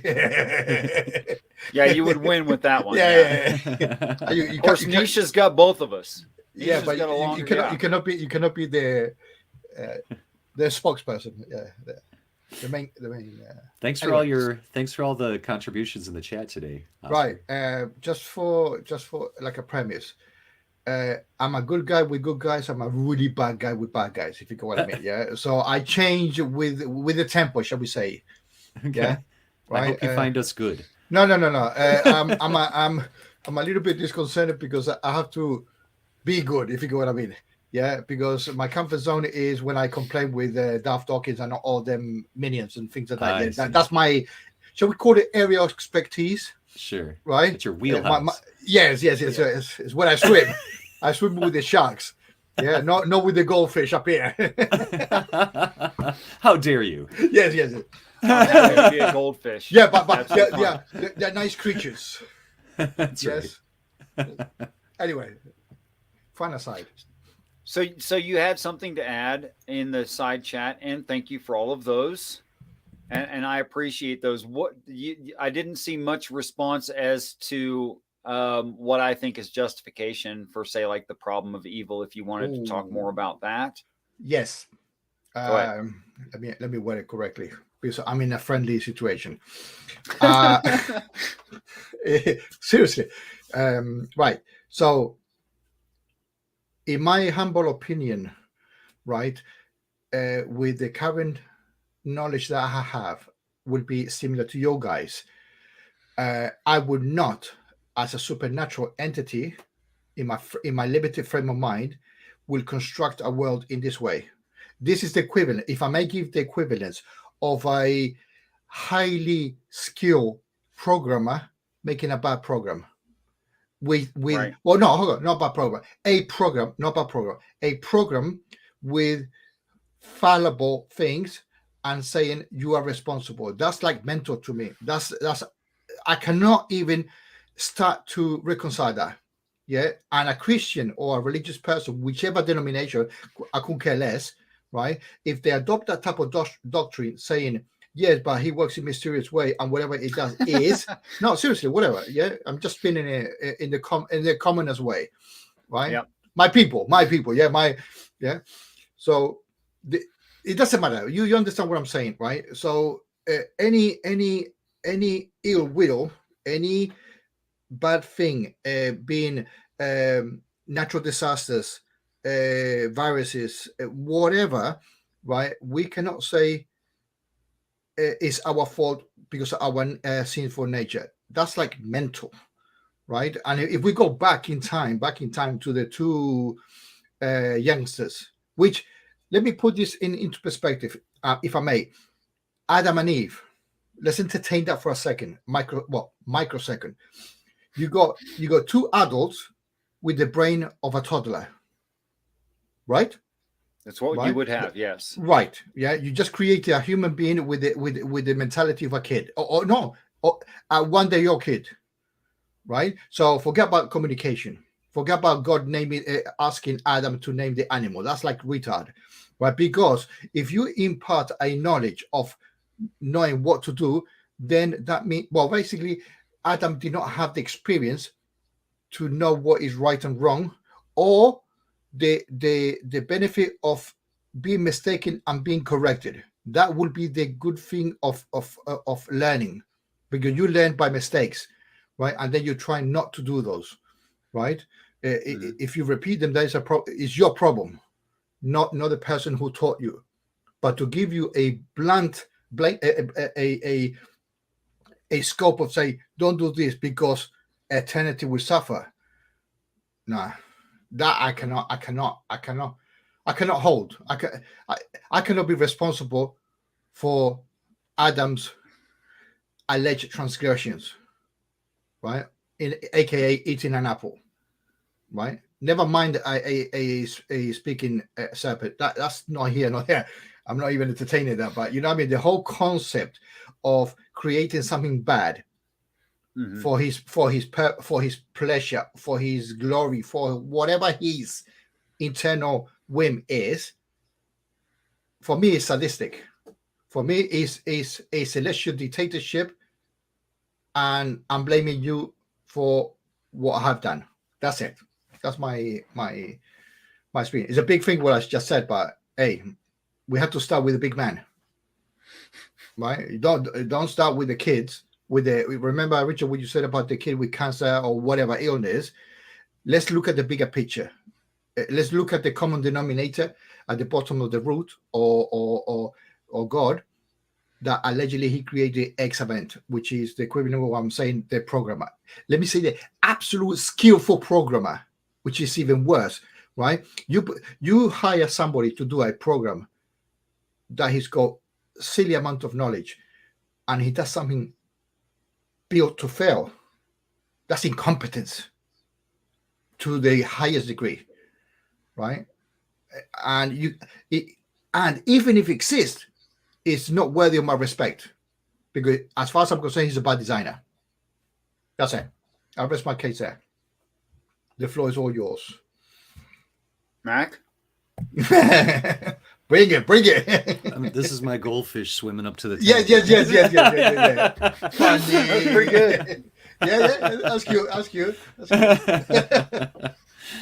Well, you said a lot there. Sorry. Almost all of it was an accurate representation of the I guess mainstream understanding of the text. Yes. And you know, I think most people would knee-jerk kind of object to your simplification or something like that. But you're not going to find that with Richard. You're fine characterizing those ideas as ridiculous. They are ridiculous, and they don't address the problem of suffering very well. No. So, No. I think I don't know. I don't know if this is your first time encountering Richard. Okay. No. Well then I don't know why I asked that. We politely cross swords. Put it that way. I don't know why I asked that, because I'm going to give you the same advice anyway, which is to just try to reset all of your understanding of how believers interpret the text, because Richard really has a whole new set of assumptions and understandings that he brings to it that are it's a different paradigm. The language maps, which is confusing sometimes, a mainstream Christian can have a coherent conversation with Richard without it being very challenged. I've seen it happen because Richard's comfortable in their language and understands it in a way that is coherent and can corner Christians into being coherent themselves in their understanding within their own language. But it's a different thing, and so fundamentally, what I've learned is really helpful in my conversations with Richard is to remember that the stories in the Bible are not history, are not meant to be history. They're meant to be, almost all of them are meant to be prophecy of things to come. And also, you started out the whole thing saying the word supernatural, and I looked, I didn't see it, but there was an internal twitch of Richard's eyebrow right there when you said that. He didn't do it, but it happened inside. And he's not ever talking about anything supernatural. If you replace that with super powerful, which almost approaches the same kind of meaning anyway, that's fine. And you can say, why would a super powerful being allow this kind of existence? But it's not a programmer sitting outside of reality making a broken program. That is accurate to a Christian understanding, but it isn't what Richard's saying. So you're true. You are right. You're right. And I have spoken to Richard about his interpretation of the Bible. Mm-hmm. Totally cool. Well, you're gonna say respect because you always say that to the guest that's coming in, but not interrupt you. Please. Oh, sorry. Go on. Do your thing. It looks good. No, please go yes. on. No, you do it. It looks good. Peace and respect to you. Thank you for dropping by. That's the one. Right. I like that. Yeah. Because he's honest. Why am I talking for the beard? That's a good question, putting it out there. By the way, I was the beard too until about 4 days ago. Yeah, I saw that in your avatar. Hold on, something's wrong here. He's gone. I had a very big fever and I got rid of it in a fit of rage. I said, no more sweaty beard. I need this off of me. And it felt so much better. So right. So the what you were saying about the Bible interpretation, you're totally 100% correct. Mm-hmm. But sorry, go on. Peace and respect, House Sonic. Yeah. It had to be said. Space. Right. So I shut up when I see that. Okay. So, right. So yes. But unfortunately, the difference between Richard and the Bible is that the Bible is the common way of saying it or interpreting it, right? It is not Richard's version. Richard's version, I would say, and please correct me if I'm wrong, it would be an interpretation of the Bible, i.e. Bible 2.0 Bible 2.0 and his interpretation, which I understand and to a certain point I respect because he's using the interpretation of some other interpretation that fits, right? Which okay, fine, right? But still, the text said that one person ate something. You cannot change that unless you put well, no, because if he says he ate a fruit, he ate a fruit, right? Now you can say, oh no, but it was in heaven. I did this. That's a little bit going away, right? That's why I said go to the common denominator. Mm-hmm. We can put the makeup later. Do you understand, right? But the common denominator is somebody incentivize someone to eat something, right? And that was a wrong thing to do according to the big man, right? Mm-hmm. I would say in the Bible, why put freaking tree in the first place? Why don't you put it in the North Pole and make it work for it? Now I believe that it was the wrong thing, though, or does tradition say it was the wrong thing? Well, no. Forget about tradition. It was what is written. What is written is the book was in the gone. Sorry. Okay. In order for Christians to assert that about the text, that Adam and Eve made some kind of a mistake, they have to ignore the end of the story, where it reads that the angels speaking, or perhaps the Father speaking, says, they have become as one of us, knowing good and evil. Now, lest they put out their hand and accept eternal life and live forever. So they're being offered something that throughout the text is considered a reward. Why would they offer a reward for something they've done wrong? Yeah, but they don't know because they haven't got experience. It's just one That's event. fine. That's fine. But just fundamentally, if they ate of the tree of knowledge of good and evil, then there should be only punishments if it was a wrong thing to do. There shouldn't be a reward of an ever existent forward in time life. There should be no such offer. Okay, Yeah, I'll I buy don't that. think it's clear that it's a sin that happened. I mean, that is, at least from the text, it's not clear that it's a sin. And why would it be a sin? I mean, I would love to have a more clear understanding of good and evil. Yeah, but that careful because that's the bottom line. That is original sin. If you Well, take that out of the that's the teaching, but that's not indeed, it never says that in the Bible. No, in fact, there is a punishment for a sin that happens, and that punishment is obviously a restriction. It says it's a restriction. right? And it says exactly what the restriction is, and it says exactly what the mistake was, and it's Yes. not performed by people on this earth. It happens to people on the earth. And that's 6 of Genesis, when the sons of God saw the daughters of men that they were fair. And the end result is, yet that you have flesh, which means despite the fact that you have flesh, yet that you have flesh, your days shall be numbered 120 years. That's a rough estimate. I'm not taking it as being exact. But I know of no one, even in the healthiest of environments and society and health and genetics, who've made it to 130 years. Yes. So it's true. Okay.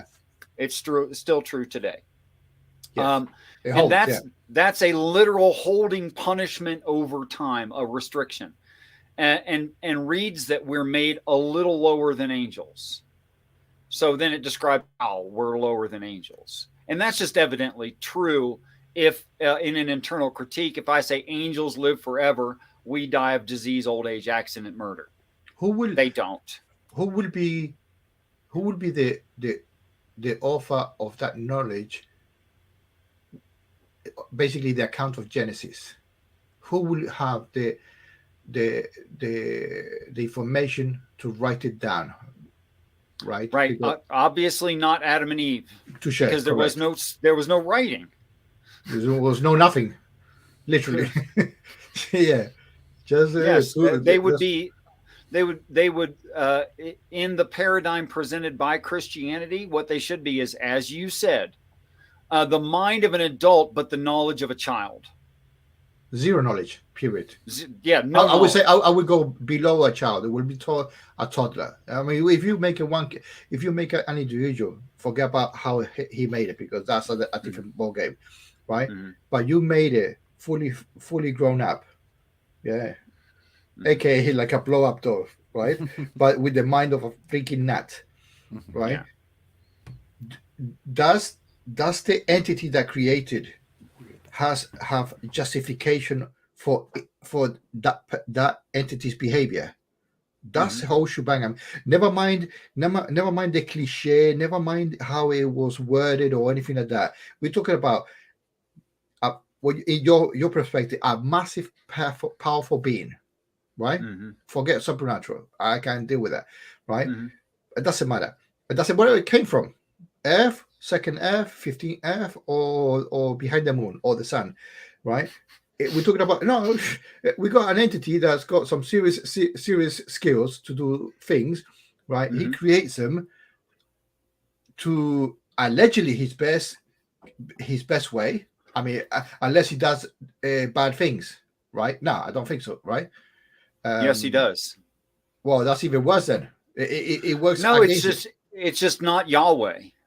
In fact, there's no claim that what made mankind was Yahweh. That claim is not in the text anywhere. In fact, I don't find it in any story. But what did was powerful beings, plural, not a singular being, not monotheism. I have heard that, yeah. I mean, literally, the word is Elohim, right? And anyone can look this up and double check me. And Elohim is a group of powerful beings. It's not monotheism. That's cool. Let's Okay. say one. Let's So- say one. Let's say 12. The round table. They sat So the around first problem is it's a group, not a person, not a Cool. person. Yeah. The group has being overall. They exist, but they're not a person. That's not Sure. what's going on there. That's fine. Right.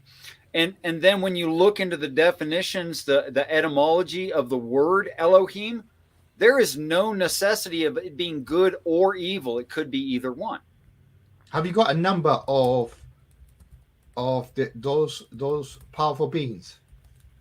It just says large group. Can't tell. Fine. Let's Can't say tell. more. Let's say more than a dozen, just for Okay. argument's sake. Mhm. Do you think a dozen people can make that as designed to reflect this type of behavior that we do, the way we have been constructed? 12 I people. think- That's what I'm saying. Like one person, I dig. Right? You, Richard, you, Mark, me. We can make screw ups as a single entity. But if the three of us come together for the same purpose, let's create a human. Let's say we are three powerful guys, right? Or superpower.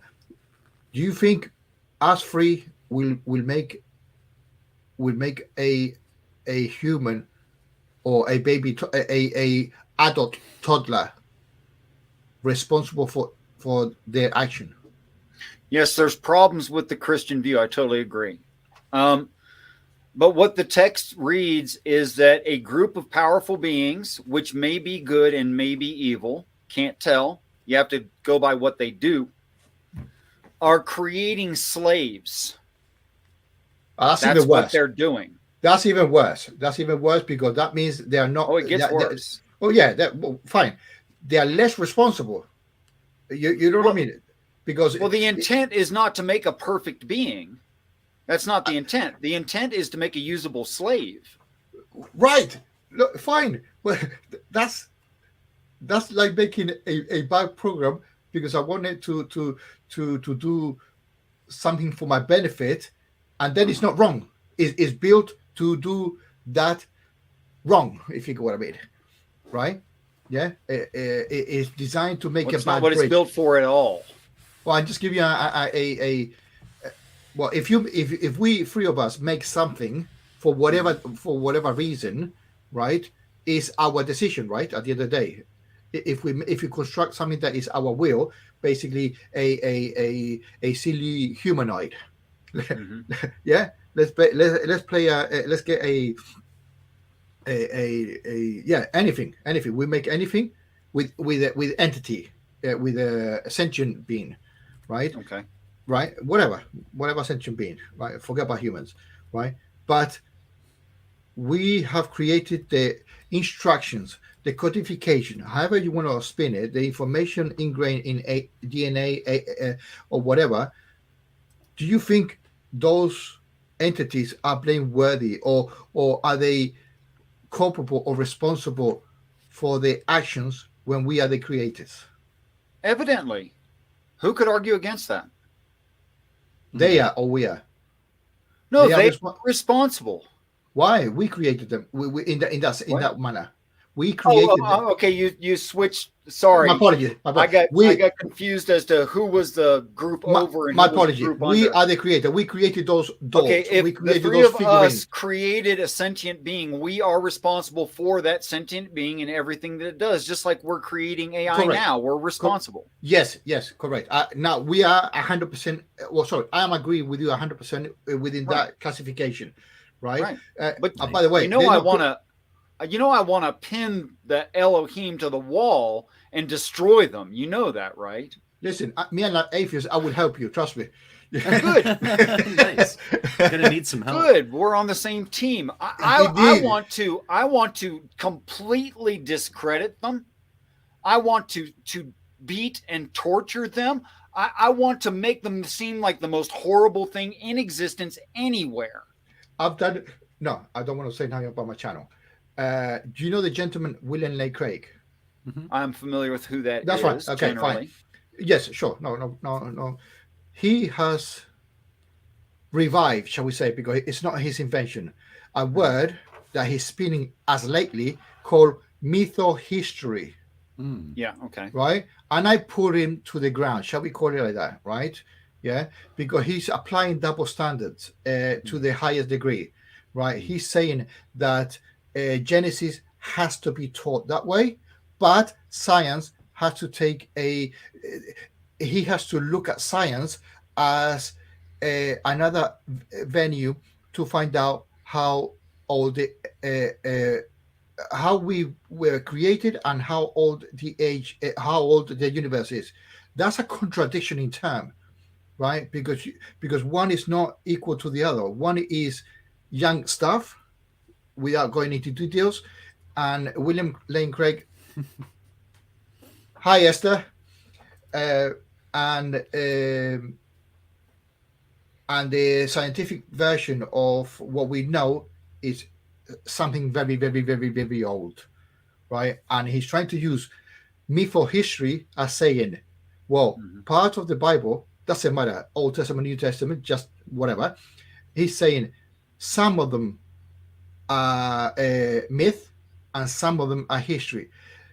Just by combining those two together, that's a disaster, huh?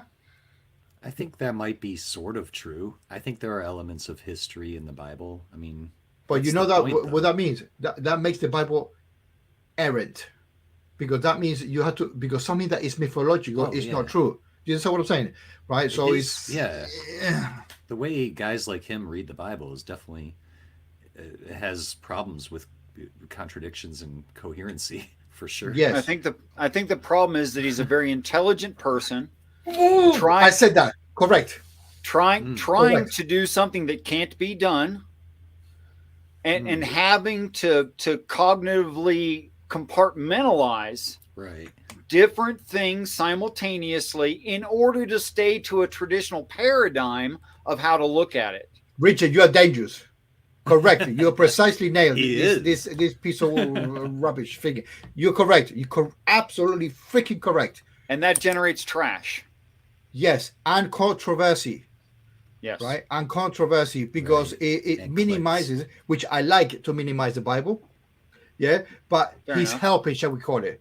He's helping. Sure. He's not putting lints of wood. He's putting freaking blocks of woods onto the fire. Yeah, he's making the fire bigger, Hmm. right? Of You know what course, I mean? if atheism weren't growing right now, the Bible would be wrong on that point. Hmm. Well, he's helping basically. That's what I'm saying. Not Right. me. I'm not pushing the boat. You know, what I mean? He's actually helping it, Right. right? Yes, Yeah. but we need that. Oh yeah, yeah, yeah, We need that. That's fine. yeah. Go on. Okay. Yeah. All right. So the text does like teaching lessons, the Bible, in an internal critique. It's doing teaching lessons. So what you have is you have like a syllabus of the class, a very short synopsis, very compressed, very brief, not a lot of detail. And then as the stories go on, each individual story gives details from a certain aspect to give clarity to the syllabus or further educate. Okay. Now based on that idea, and you said, Mac, that it's a good thing to know the difference between good and evil because you can't be an adult without it. And you're right. Okay. So you could never meet the expectations of the text not knowing good and evil. You have to know that. Or else you're just, as you said, Oscar, a toddler aimlessly wandering. How would That's you know right. the difference? Okay, so in the Bible, overall, it is good to know the difference between good and evil, which is why they're given a reward, why they're offered eternal life. Okay, now it is when God walks in the garden in the cool of the day. That's an expression, a pat phrase. And it Yeah. should have capital letters on the main words and on the conjunctions should be lowercase. But they didn't write it that way, though they should have, because it's evidently a saying in the cool of the day. It's a standalone. Okay, so what does in the cool of the day mean in this context? It means very near the end of the day. Okay. Well, what's the biblical end of the day? It's the end of the sixth day. It's our time on the planet. So the Garden of Eden is like an overview of the sixth day. And it's when God walks in the garden that they go, wait a minute, I'm naked. That's what causes them to realize it. They have eaten of the tree because they are now having epiphanies they did not have before because they're innocents. They're like infants, right? So they are innocent. They are naked. They know it not. They don't know what naked means. Right. They have no way to reckon that. Right. Because they're so innocent. This is talking about us in the sixth day, which is why there's two accounts of the invention of Adam, not just one. One representing us, one representing the physical being. So just like much of the text where it uses Adam and Eve to say people of this planet, that's what it's doing in the Garden of Eden. It's saying people of the planet you're on. Your situation is this. Okay. That you're naked. You don't know it, which is okay. I'm going to walk in the garden. You're going to see that you're naked. You're going to clothe yourself poorly. Why do I say poorly? Fig leaves are actually fingered like this. Let's see if we can get a dark background. They're fingered like this, right? And they're curled. And on the underside of the leaf, needles. Needles. Little sharp spines, about yay big. Like the world's worst corduroy pants. Like that. That's okay? Rough. That's rough. Like getting very bad. Needles in your knickers. You do not want needles in your knickers. No. Okay, so they're clothing themselves poorly and uncomfortably. And that's like, okay, you're closer to being not naked, but you don't like it. Yeah, but I'm something that I cannot. Let me finish this one thought. My apologies. Yeah. So then he takes sheepskin, which is durable, recleanable, reusable. It doesn't dry out. It's warm and it's soft. Mm-hmm. Okay, so good clothes, which is correction from bad clothes. Yeah. Okay. Now I want to hear what you said. We're wanting to say, Oscar. Yes. If you recall. Well, that clothing that implies knowledge, and Right. But you don't have it. You don't have it Right. in one day. In one day, packed to one day, you cannot have that kind of information, because you need repeatability, you need practice, you need failures, right? You didn't scrape enough the blood, or you didn't dry it enough, or you dry it too much. You know what I mean? Yeah. And whatever. That's about the sheepskin. Yeah. Oh, Well, you don't make a sheepskin in one day. That's true, but you Well, can put it no, on it- in one day. sure. Okay. No, I didn't meant. Okay, well, it's not about the day business. It's about the learning process per se, right? You need time, or no, the person, that toddler would not know what a skin is for, right? He would look himself or animals as its own stuff, right? We entertaining that happened. What I'm saying, yeah, I'm picturing that moment, yeah, me walking around and seeing some animals or whatever, and seeing my woman, right, that is like that, whatever, right. Funny enough that he didn't get him or her did not get any choice to the election. That's a little bit weird in that sense as well, right? I'm not going to put Mac and says, no, that's going to be your wife. You go, hold on, that would be a little bit cheesy. No, I mean, it was about me. Can I choose my own? I like him X, Y, Z, if you got to be right. Yeah, you don't have any preference, especially in the first day, especially giving that information to a toddler. But having said that, by you having that new protective gear on, why use it when it is you and your woman? Right? If the information as transcribed in the Bible is two people, I think right? there's lions and stuff. Well, lions they show it anyway, right? The rest of the animal kingdom, right? Even insects show their stuff, and they're not even fuss about it, right? So That's that's not true. here nor there. They're proud to show it Indeed, off. and they probably even piss on you, right? But no, joke aside, that's like being in a whole earth of a nudist beach. In simple terms, right? There's no need to cover what you know It's your true. partner to be, right? What you're gonna say? Hey, cover that thing. The tiger's gonna see you. Do you understand how disgusted you are? No, you know what I mean. I'm talking about That's more rhetorically. about functionality. You don't want the tiger to have something to grab onto. Right. Well, that So, depends on whatever. Yeah, fine. Let's not go there. But before we go on, Oscar, Yes. I want to address where you started from in Sorry, go that. on. Yeah, Okay. Things cannot be learned instantaneously. Yes, they can. Depends on the topic. yeah. You're not going to learn all of maths in one day because it's a complex topic. indeed. But if I asked you a question like, "Are we alone in the universe?"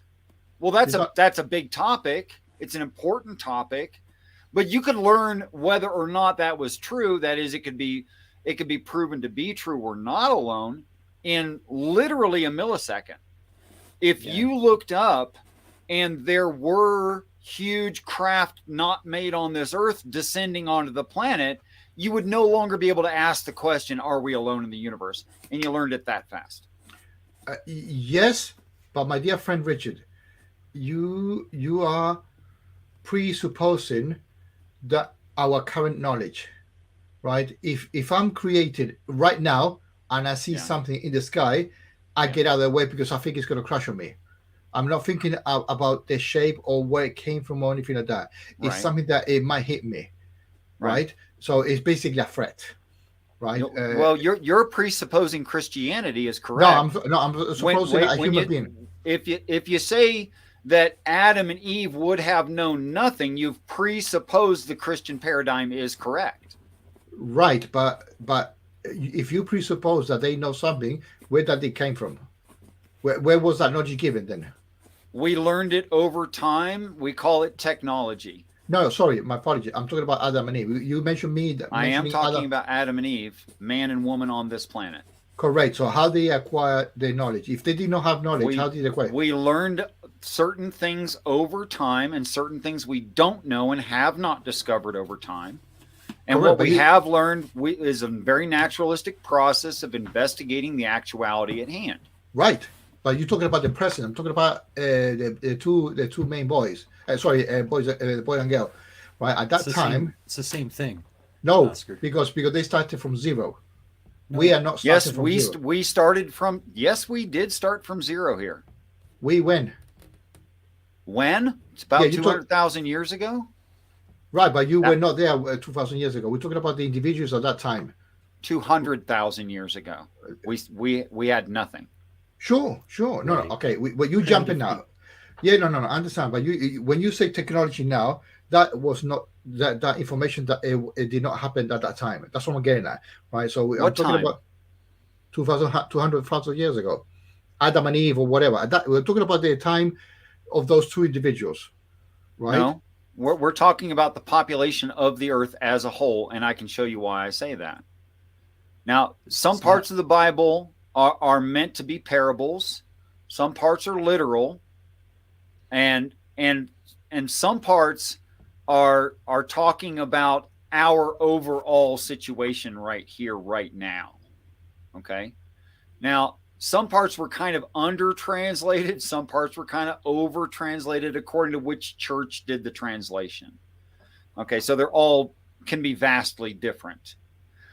Here's part that I believe is under translated. Sardonyx, Gold, Pishon, Heshon, Tigris, Euphrates, Cherubim are all under translated. Those are words that belong in a language that's not English. And they kept the original words and just spelled it in English. See, the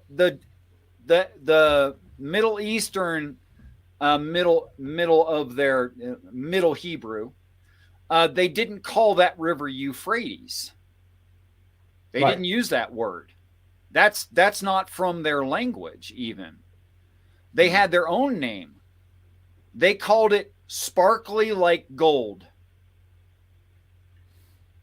Right? So Fine. it means clean, reflective water. Sure. Okay? Sure. And Pishon is not the name of a river, and that's from a different language. They called that spinning. And Heshon means pearl. Nobody calls a river a pearl. That doesn't even make sense. To us. Rivers are not made out of gold, and rivers don't spin. And the fourth one is orbiting. So right. what you read as in the area of hedical is good gold and the onyx stone. That is not what it says to the Jew. What it reads to the Jew in the Torah is a place where there are pink family building block stones, which reproduce to build a family, and there is clean air and clear water. And it's a spinning pearl that is orbiting a light. But I know of a spinning pearl orbiting a light where there are building block children, male and female, reproducing. And it's no little tiny place in the ancient Near East where it was like an oasis. See, because the whole earth is a spinning pearl orbiting a light where are children that are reproducing. It's not a place on the planet, it's the whole planet. And I can further show that by saying there's a cherubim outside of the garden, and it has a flaming sword, and that flaming sword turns every way. So the nature of a sword is you hold it in your hand, and you wield a sword by moving your arm and your wrist. So the idea is you're stationary and the sword moves.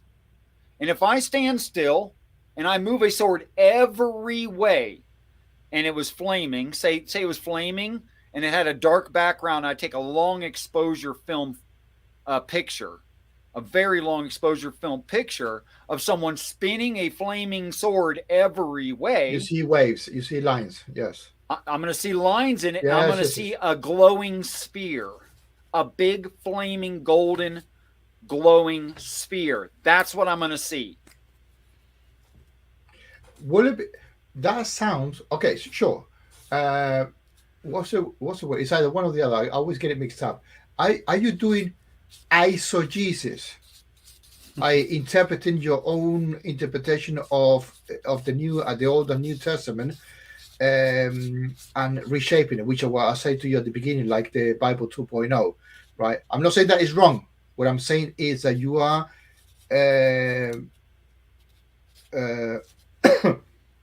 shaping it. I'm doing both. I can show you that this is definitionally correct, that it doesn't read onyx stone. It reads sardonyx, which is a pink stone, not a black stone. That's a common Christian misunderstanding. And when it defines the word stone, it means a family building block, i.e. a son. And does that fit into the paradigm I'm talking about within my reading context, my eisegesis? Yeah, fits just fine. So yeah, I'm doing both of those things. Well, it had to fit because you're making it right. Yeah. No, that's a lie, and I don't appreciate that. No. What I'm saying is that if you are interpreting it one way, yeah, you are. No, you can't read it the other way. First of all, rocks don't reproduce. Right. Okay. And so you can't read stone as a rock. It doesn't work. Say again? You cannot read a stone as a rock. You can't read the word stone meaning a rock, a set of minerals or composites of minerals. You can't read it that way. It definitionally does not work in the way the King James translators translated it. You can't write onyx stone there. You literally can't. Right, but that's up to the translators at the end of the day, how they interpret whatever they're translating and whatever version of the translation. You know how Because, the Jews claim they have something over the Christians in the reading of the Old Testament? You want to know well, what they that is? well It's they the do. Jewish language. Yeah, they do because that happened first, regardless, for No, no, sure. no. That's not why. It's because it doesn't read the same thing at all. That's why. Okay, yeah, I agree. Yeah, yeah. It doesn't read the same in Hebrew as English. Right, that's translation, right? Right. Hebrew and It's the English. problem of the translations, not the problems of the words. I'm giving you the original words and a context that shows the words and ideas consistent with themselves, Well, if it's not Hebrew, abstracts like Euphrates. Euphrates doesn't mean anything. it depends. It depends because if two people agree in two different languages, Mm-hmm. whatever it is, from Chinese to Spanish to English or whatever, but if they do agree in a word, even if it makes a stupid thing. What's that? I missed that. I missed that. What happened? Oh, I was just when someone writes something witty, I like to bring it up for everyone to Volcanic stone notice. kind of reproduced via magma. Oh, okay, okay. That's cute. It was witty. Yeah. Yes. Yeah. I'm So, sorry, I didn't want to interrupt. Please don't let that stop you. no, Mama Lava. Yeah. Yes. So, okay, the three of us from different cultures, right? Yeah. We can come to a common denominator of this squishy ball made out of whatever, right? In different languages, we can agree the same thing, right? Sure. This is called Euphrates. Okay. You can call it whipping sun, right? And Mark can call it blue water, whatever, spinning something that you said, whatever. So, but we agree. So, in any language that we say this, right, it is the same thing at the end of the day, and that's what I think. That's what is happening. Yeah. So, a different interpreters saying, "Okay, give me a Jewish person that knows this word. What does it mean?" That so the whoever translated Greek, probably Greek person, he would say, "Oh, the best word that assimilates to this one because we never use it. That's too silly. That's too inferior. We're going to use X, right? Whatever word that means, right?" And they're saying, "Okay, that's justifiable. Write it down. Make it so number one," and the guy writes it down. Right, and we take it for granted because no, we take it as acceptable because scribes or highly educated scribes or whatever, Sure. they know what by whatever means they got the permission to write it, that's the acceptable thing, and then print it as you go, right? So Sure, that's what happened. Yeah. indeed, yeah, but that doesn't make it wrong. See, what What I'm I'm saying is you will not find in the Torah the word Euphrates. It's not there. No, because it's been translated from another person and it's been No, there accepted. is no word that means Euphrates in the Torah. There's no Euphrates word is a there. Greek word, I think, right? Correct. That's what I was getting at. And what about if the Greek interpreted That's not what I mean. There is no word that refers to a river in the Torah. There is no such word there. But what if they It say simply does not read that. I fine? can But show what? you. I can No, it's share a fine. screen and show you It's fine. that No, I trust you. But what I'm saying, what if the Jew Matt. says Oh, a river? it's that time of year. Yes. Sorry. A little extra protein. What about if I just don't eat flesh normally. Right. Accidental flesh Viking, yeah? consumption. No, Old no. school. What I'm saying is when the Hebrew read the Torah that was translated into, say, the King James or whatever, it literally doesn't contain the name of any river at any point. So the question Not the is, Tigris, not the Euphrates, not the right? Pishon, and not the Heshon. They're not there. Fine. Me, the ignorant, will say to you, what the Jews were, what the Hebrew was saying, in what did they interpret it, or what did they mean about the word that you say in Hebrew? What The words that they have in the Torah that they read in their native tongue literally reads spinning, pearl, orbiting, light. Those are not the names of rivers. Right, but what if I if the people in the Greek says, "Oh, them 4 words must be the river Euphrates." Traditionally, it's Yes, been that's right. associated They with heard river. the Hebrew word spinning. They thought the Hebrew were referring traditionally in their culture to Euphrates, and they wrote the word Euphrates. The word Euphrates is not in any language in the Torah. It's just not there. No, because probably it was named afterwards, and then it says, "Okay, they're There's talking no about the river." name of a river in the Torah. There isn't one. Okay, fine. What I'm saying is that the Christians thought of it as a place on the earth. The traditional Jew would look at it philosophically describing the earth. And the translators, with their presuppositions within Christianity, exercised their bias, and they wrote the word Euphrates thinking that's what it meant. Well, we had to blame the Greek first because they translated the New Testament. So, Well, there's the Masoretic text. It's not well, all yes, Greek. sure, yes. There's lots of stuff that Sure. And I think they did the best they could. I'm not casting doubts on their intent. And they might they not had even the have wrong complete, idea. You see, Tommy. True, and they might not have complete copies of whatever they were translating, right? And then they start making stuff up. Sure. Well, that's where archaeology, those kinds of studies come in handy. The further we go, the more we learn. Except for what was lost and will never be recovered. Right. But overall, we gain. Overall, we gain over time. So in case you guys forgot, this was all started with just as a time placer, with with Richard trying to clarify your reading frame about Genesis, and specifically the garden story, not being about something historical that happened between two people, and not being the origin story of our population, but rather to be metaphorical for the entire human population at pretty much at current time. That we are just about to eat the fruit of the tree, and we haven't yet. And when we do, stuff's going to change. And so, in an internal critique, if we say something like, the knowledge of good and evil is an ultimatum, you either have it or you don't, then we have to say right now, we don't. We still bicker over what is moral, right? Absolutely. So there is no worldwide objective morality. It's all subjective right now. So we evidently don't have it. And there's further testimony within the text that it does mean it this way.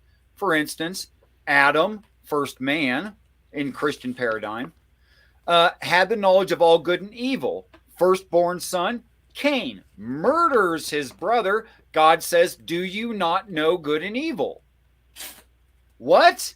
You couldn't keep it for one damn generation? One? You didn't tell your firstborn son what is good and evil? Well, that makes no sense. That makes no sense. I'll give you something that is even worse and not make sense. Right.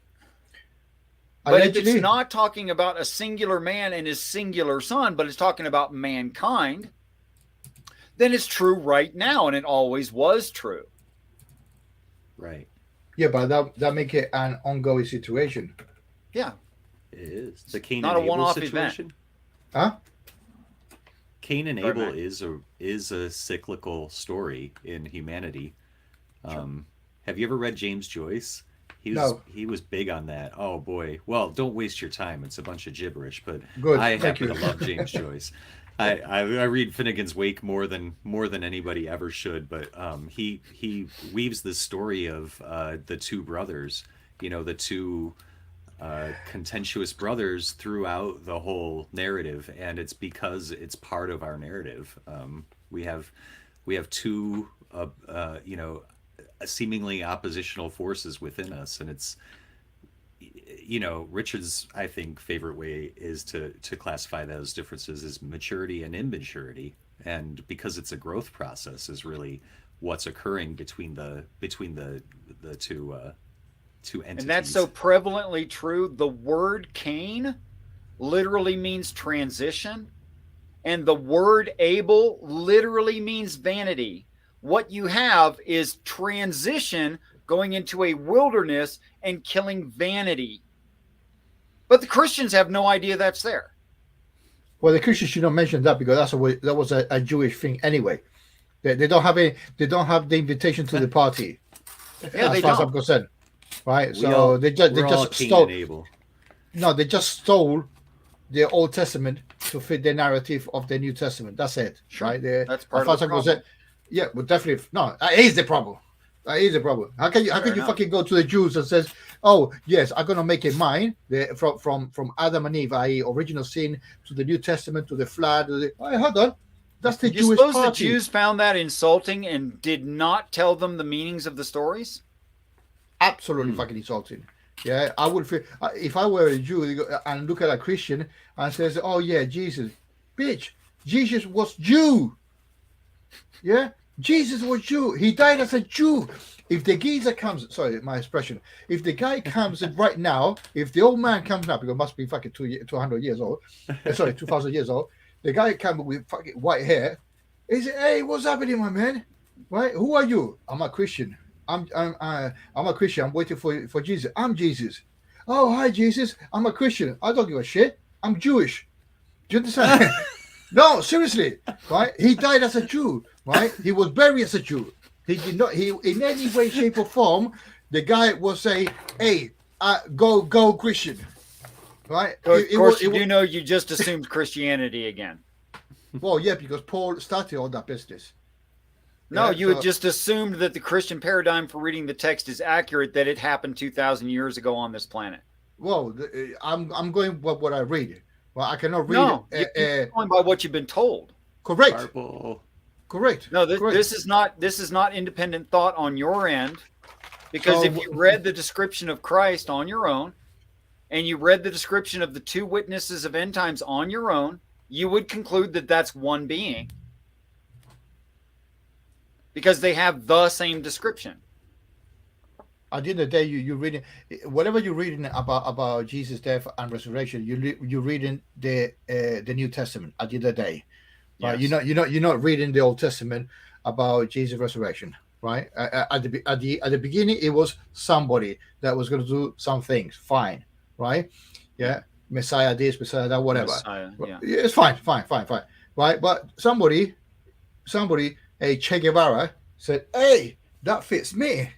Might as well go with it. Go with the trend, right? Whatever." And then he says, "I am this, I am that," because he was well acquainted with the Jewish tradition, right? And learned a bunch of things. And says, "Listen, I'm the main man, or my daddy's upstairs and whatnot," right? And he says, "No, the Jews, I'm gonna freaking crucify you because you're supposed to be our new king, and you're supposed to stay in planet Earth, not go around visiting your father. Yeah, you are our main boy here. Yeah." Right, you are going to do business for us. You're going to make everything for us fine. But no, he said, "No, I am who I am, or me and my daddy is the main thing." "Oh, really?" But Jewish says that you are a heretic and you're going to fucking get nailed for it, right, and suffer, right? And the whole shebang, right? I'm coming to something that you well know, right? I'm just dramatizing a bit for spin purposes and entertaining our lively audience. I understand. So far, I get it. Yeah. So. The Jews are capable of killing somebody that the Christians saying is the son, right? So both of them are bitching about who's guilty and who's not guilty. Well, no, the Christians are saying that the Jews are guilty at the end of the day, right? But the Jews are saying, "No, he cannot be the Messiah because he was dead, and he went away from to do some other stuff, and we never see him before. After 3 days or whatever, right? Where is he? So he cannot be our king, right? So he's not the real deal, right? It must be a fake." But Paul comes along, a fucking white man. Wait. Let's don't jump to Paul. That was enough right there. That was a lot right there. Was a lot. My apologies. Okay. The Quran and the Torah maintain that no such thing happened. Right. Well, the Jews traditionally, the Islamic traditionally maintain no such thing happened. It did not happen. There was no arrival of a Messiah. that was seen as a Messiah whom they killed. It just didn't happen. Wanna be. I mean, who the fuck am I? The Bible agrees with them that it has not happened in the past, but tells a time frame of end times when it does happen. So all three of them agree. The only one who doesn't agree is the Christian reading the Bible. Them fools. Yes, I know. Okay, so the Christians say it was 2,000 years ago because that's when they got the story. They deny that there's prophecy in the story and that could be prophecy. They won't even look at it that way because of church traditions. Yet, the Bible says that Jesus is special, having a special life, then describes when the special life happens, second half of end times. And then the Christians go, we can't figure out who the two witnesses are. Well, it's because you're in denial. It describes him. It says he's the man God, the two olive branches, the two candlesticks. It says that he's fully man and fully God. And it calls him the two witnesses. And it describes what he does, tells the truth, persecuted to death, raised from the death, tells the truth again, ascends into heaven. And they go, well, maybe that's Moses. What part of Moses' story is that? Maybe it's Elijah. What part of Elijah's story is that? None of it. None of it. It's not their story, except for tell the truth about God. But the rest of it doesn't fit at all. So they're coming up with ad hoc rationalizations for something that's staring them right in the face just to maintain their tradition. Richard, where were you 2,000 years ago? Come on. Unborn? No. I'm 54 years old. Yeah, I'm 55. That's about it. What I'm saying is, bottom line is, I got gray hair also for a reason. Yeah. But you hide it well. You hide it well. I dye it. Oh, okay. I'm trying to be politically correct, but yeah. Shit. I mean, forget you where else. Where was I 2,000 years ago? What do you mean? Yes, by that? yes. Because you could have interpreted correctly and get the shit right in the first place. That's no, that would ruin everything. Why? If you get it right, how could you ruin it if you get it right? How does that work out? Okay, there are flat earthers. I admit. They're stupid ones. Some people will not accept the evidence right in front of their face. They won't. Right. There are Christians, that makes no sense, because they won't accept the evidence staring them right in the face. However, the majority of people will accept the reality that they actually observe. Yeah. In which case, we have no free choice to make. What is a choice to make if There something wouldn't be one?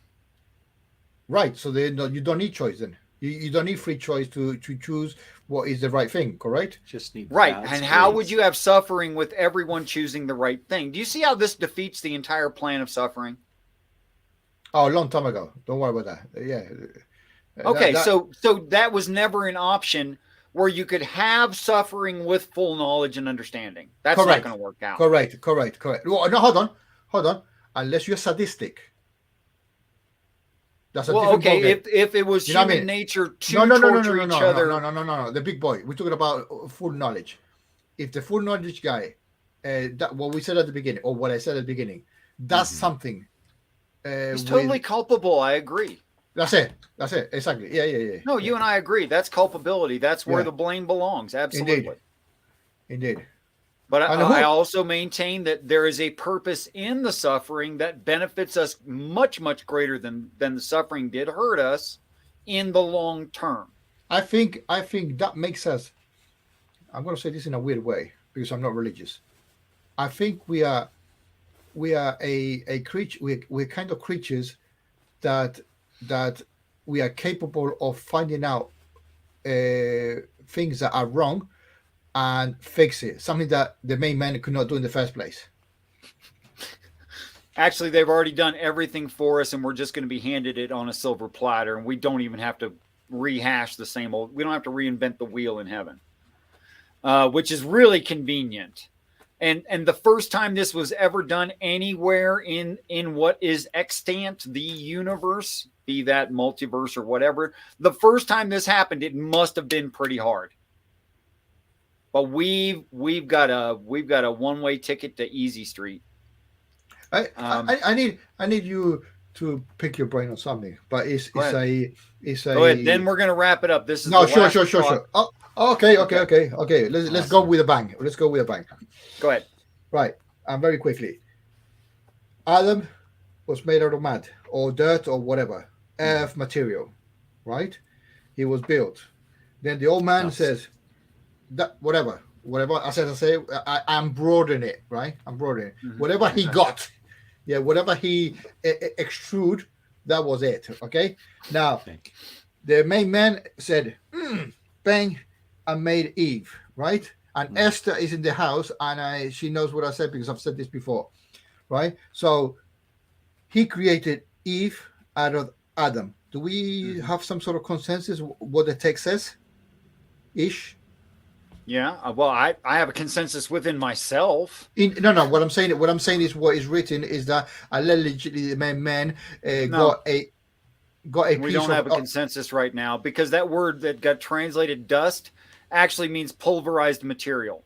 Okay. It doesn't mean dirt off the. Hold on. It doesn't mean dirt off the ground. It means stuff so small you can't see one part of it. Jesus. Okay? What I'm saying is whatever material. That's why I generalize it. Yeah, whatever material. It matters. Okay. You asked me if we have consensus. We don't. Okay.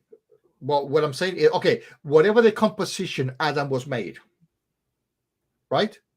And then magical removal of ribs to reform it into a woman is also definitionally wrong. Good. Because you know why? I'm happy you say that. Right, because you're the first weird person that has said that. Find it out, because in a polite way. What I'm saying is that no, seriously, I tell you why. Because I've said this to about 20, 30 Christians, right, and they got wind up, right, rightly so. So they made it Eve, right? Okay. Yeah. Oh, Mark, you're a Christian, yeah? No. Shit. No. Okay. No problem. Yeah. Trying to figure out why you. Okay. No. Sorry. Okay. Fine. I'll go quickly. My apologies. So it made a female, right? Yeah. Genetically would be Adam's female clone, right? Yes. Right. Clone. Yeah. Now, well, not clone, identical. Yeah. Right. 100% same DNA because is identical twin. Yeah. Correct. The other sex. Indeed. Right. Correct. Yeah. So. Man, that would be nasty if he's doing something to that replica and making children. You know what I'm getting at? Because I see what you're getting at. I don't see the problem other than your social standards. Well, no, forget about the social. Even if you're living alone, you would be 100%. The copy of that would be 100% you. What's wrong with that? What if because you're it would hot? be always because. Well, yeah, but about the possibility. Yeah, but it would be you. You're making. What's wrong with that? I mean, it wouldn't be me. It'd be a hot version of me. Yes. Ego aside, yeah. So when I said this to a Christian, or in the Christian side of it, you go, listen, do you know that he's doing himself and making kids of himself? Yeah, what's wrong with that? What? I'm trying to find like the biological problem with that, or the moral problem with that, or do you just don't like it? No, the moral no. It is you're not making mankind. You're making a single unit, single person. You're making yourself. It's not. There's no other female. There's no genetics involved. There's no. Go on. You've accepted Christianity again. There's another town right down the street. It's full. But allegedly there was no people there. It's full of no. According to the text, never mind what Christianity says. First generation, Cain leaves, goes to the land of Nod, gets married, builds a castle, has a farm. Who did he marry? Correct. Nobody left with him. Right. So that's made up. No, it doesn't mean what Christians say. It just doesn't mean that. Well, that's a bad translation. It's not even worse. Well, actually it's worse. Yeah, because whoever. So what it says is there's this earth, we're on it. Right. We are represented by a male and a female because that's the average thing. Okay. So on average, it's true. It's not very well defined, but on average, it's true. And we leave this little rock, and guess what? We go to this other place, and blow my mind, there's other beings already there. Okay, cool. I will accept that. because that's actually natural evolution at the end of the day. It doesn't matter. So Sure. I take that. I take that wholeheartedly. Now the problem with that is that who was the first two individual that allegedly did something wrong? Regardless, we're talking about the sin. So who were Okay, they? so that's why there's two Adam and Eve story. That's Right? why. Okay. Because one is literally two individual beings. Yes. Under the laws of identity are two exact, and the other one is a big group. So counterintuitive to you personally, probably. It covers from our view the big group first, and then goes back and tells the original story of the first two humans ever. Okay. No, you Which lost me is- there. You lost me there. What I'm trying to say, let's talk it. Let's say it to me like you're saying to somebody that doesn't know what the hell you're talking about, right? In the sense of, we agree that it's several lots of people, communities. I hadn't or, answered your question yet. I think I'm going to. Sorry, my apologies. That's okay. You're very kind. Thank you for allowing me to interrupt you, because I thought where we were going wasn't going to go anywhere. Thank you for that. I appreciate it. Okay. So You're all right, Oscar. I like it. so it gives our overview for context and says you're here. It's pointing an arrow going you're here, right? And then after that it says but you came from this other situation. Okay? So it's justifying the beginnings of mankind as a species. All right? And it tells how that happened. And here's how it happened. Evil but very powerful beings had slaves. They created a birth cycle that turned out to be males and only males. That would involve, because of statistical data in how female and male are formed, it requires that you did some kind of genetic engineering. You never get a birth cycle, a large birth cycle of only males. That does not happen. Okay? Naturally. And then they kill all of them. Naturally. Yeah, correct. And naturally, you have to do it intelligent. You have to manipulate nature intelligently in order to get a birth cycle of all males. No, I'll kill the females. No, there's no females born. Okay. And they kill the males. They say they kill the males. There's no females even born. So then they kill all of them, but because one's mom isn't really smart and does something kind of unpredictable, this one freak occurrence happens where this one survives. Now that one is picked up by the princess, the Pharaoh's daughter, who does not ask for permission. She just keeps the thing. In fact, she keeps it hidden and has it breastfed on one of the Jews, the slaves, who was lactating, which there was plenty of those, right? Mm-hmm. So she raises it up. It meets the Pharaoh. The Pharaoh puts it in charge of 2/3 of government. Are you talking about Moses?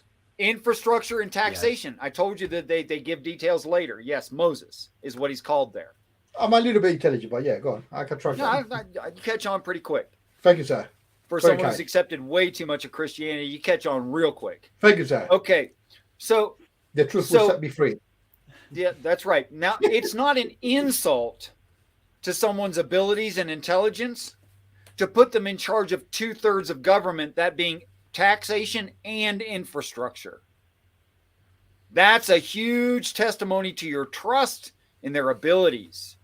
And by the way, you would never do that with something that could have been a slave. Right. It would have to be something that is objectionable to be a slave. Now, what attributes could cause you to be very trusting of this thing, where you would give it essentially command over 2/3 of your kingdom, right? And it came from a slave class, and it doesn't right away realize that it came from the slaves. What could cause that? That's above my pay grade, man. Okay. How about this?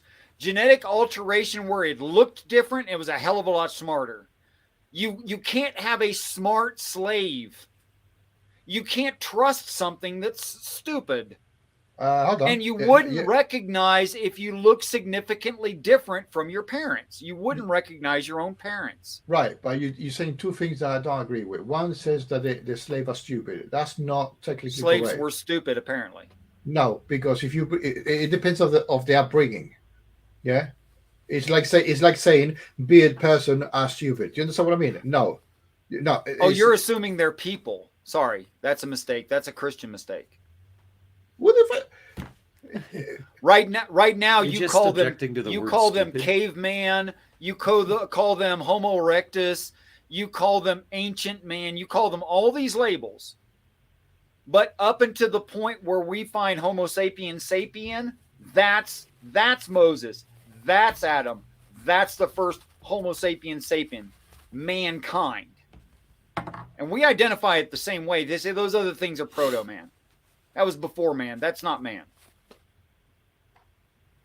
So bipedal Homo erectus. Yes, they're the main man. They're the starting point. Well, they're not the starting point. Apes are the starting point. Well, but a chimpanzee can't do very, very complex tasks.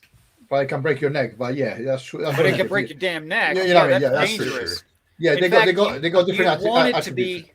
If you had slaves that were apes, specifically bonobo, chimpanzee, and the great ape, the gorilla, well, you would soon find out that it's too damn tough, it's too damn strong, and it's too damn stupid. Because a gorilla can take a human and rip his arms off. I'll eat you. I mean, you say that to a gorilla when he looks at you fucking dodgy. Oh yeah. Yeah. Don't mess with gorillas. No. 500 pounds and really strong for their size. Right. You don't want to mess with a gorilla. Listen, that's not a great slave. There's nothing weak with that animal. Trust me, there's nothing weak. Now you can use them. Yeah, people, full-grown, healthy adults have been gotten their butts kicked by a 60-pound chimpanzee. It'll kick your butt. Mm-hmm. It's so much stronger than you. It's not even funny. No. So what you'd want to do is you'd want to genetically alter it to make it smarter, less tough, and less and smarter, less strong, less tough, less resilient. Well, guess what? That's me. That's not me. You're stronger than a gorilla? No. You're tougher than a gorilla. No. Wiser. You're more resilient. You're smarter. That's a fact. Yeah, I don't get close to that guy. See, but it is you. Yes. It's a good description of you. You take ape, you make it weaker. You take away most of its protective covering, its hair. Listen, you make it smarter. Don't fuck around with me. Do not fuck around with me. I ain't playing. You got it, man. Yeah.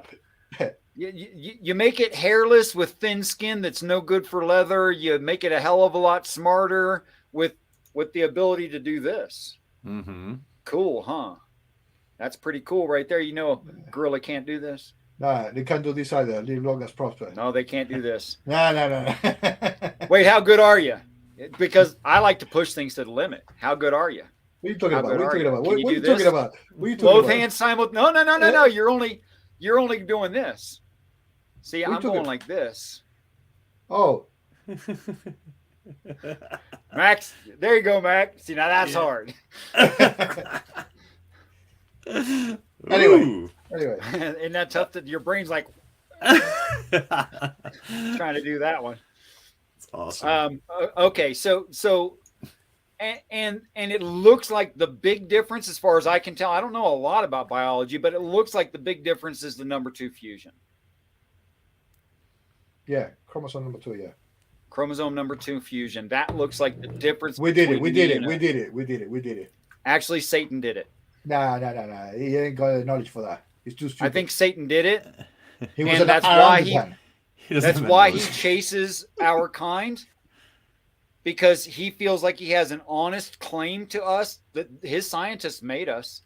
That's a pretty honest claim. He's scientist. You're talking about what? Satan's scientist on his home planet, the Elohim, made us out of apes.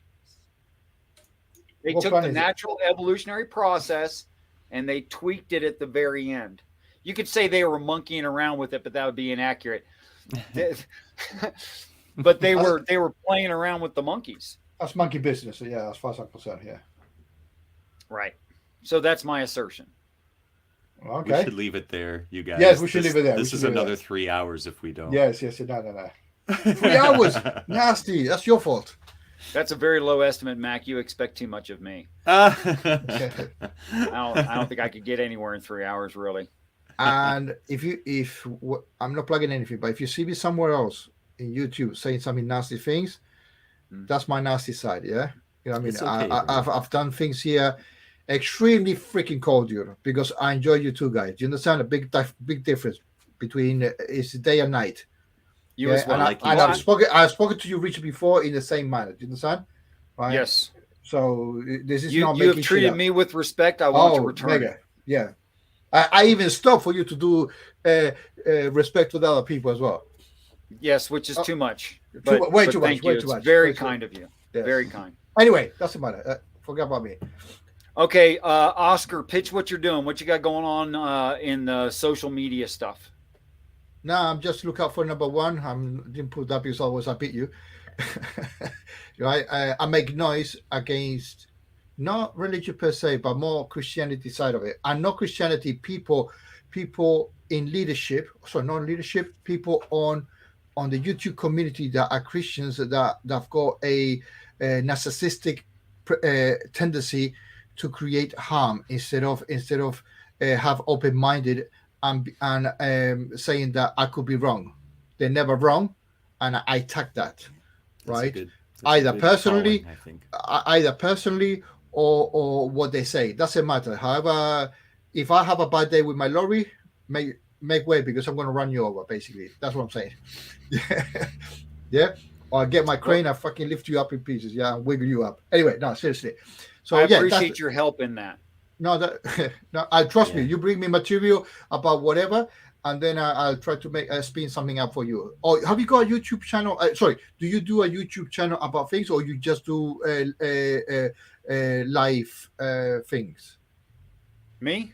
Yeah. Do you? Yeah, you because. There's previously recorded. There's stuff from other people's channels mirrored.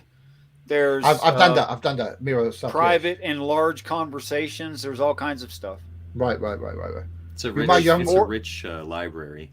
I can imagine. There's 4 conversations with Dr. Joshua Bowen. There's one awesome. Conversation with Dr. Robert M. Price. Oh, Price. Yeah, okay. There's all kinds of stuff. Yeah. Wicked. All good. Oh my gosh, we're working on the 4th series with Math Pigs. Yeah. Talking about the same old stories from different religions. Yeah. I'm just simple infidel making noise. That's it. Well, I want you to know that I fully support, Oscar, your efforts in trying to show people when they are saying something unreasonable. I appreciate the help. Unreasonable, yes. I consider that a help to me personally, because I agree with that we should demolish these doctrines. Yes, that's a good way of saying it. Demonic doctrine. Yeah. Mac. Hey. Andy. I don't bring it home. I don't have anything to plug. Feel free to profess your love instead. I love all of you guys, and I encourage people to experience and engage with the things that they love in their world. That is what I endorse, and it's what I try to remind myself to do too, because there's it's weird how the ugly stuff can catch our attention so much. So just be aware of that, I guess. And thank you so much for your time today, you guys. What an edifying afternoon, and it's just great to be back and healthy again after being sick I had a horrible flu last week, and it's just great to be back and operating again with humanity. So, thanks, guys. A really, really awesome time. I've noticed that you got a small problem, Mac. Oh? Yes. You haven't sung live. I have a what? You haven't played live. Played. You haven't played live. You were played singing live. Oh. Yeah. Oh. Big problem there. Yeah, you know It's just what's like I'm really insecure about the kind of faces I make and stuff when I'm really like getting into a song, and it's difficult for me to have the camera on. It's really look at the it's a book. Have you sensitive. Look at the not book. seen guitarists and the I faces know. they make? Everybody Yeah, looks weird. Yeah, I know. it's a deep thing, deep thing. They look. Hold on. Have you How seen can you be embarrassed after you see something? worse? You The got two funny people thing. that do weird faces. One, the pianist. Yeah, Oh orchestra. yeah, Man, they go deep. They go really freaking deep. They feel yeah. it. Yeah. And the other ones are the actual people with the freaking stick. The conductor. Oh, the Drummers. conductors. He goes Yeah, Oh, deep as the well. conductors, yeah. it's amazing. Yeah. But bottom line now, seriously. I mean, if you enjoy Those your two shit, songs do it. were more than I've ever played on YouTube, so it's not There something you I are. do a lot of. So It's a start. Just and a challenge and a yeah, promise. I guess you guys liked it. I appreciate that. Yeah. Thanks. You see, you don't have to look up at the person per se, but it's what they're bringing out, right? At the end of the day, Right. right? If you don't like yourself, pull it back, but say it. you Right.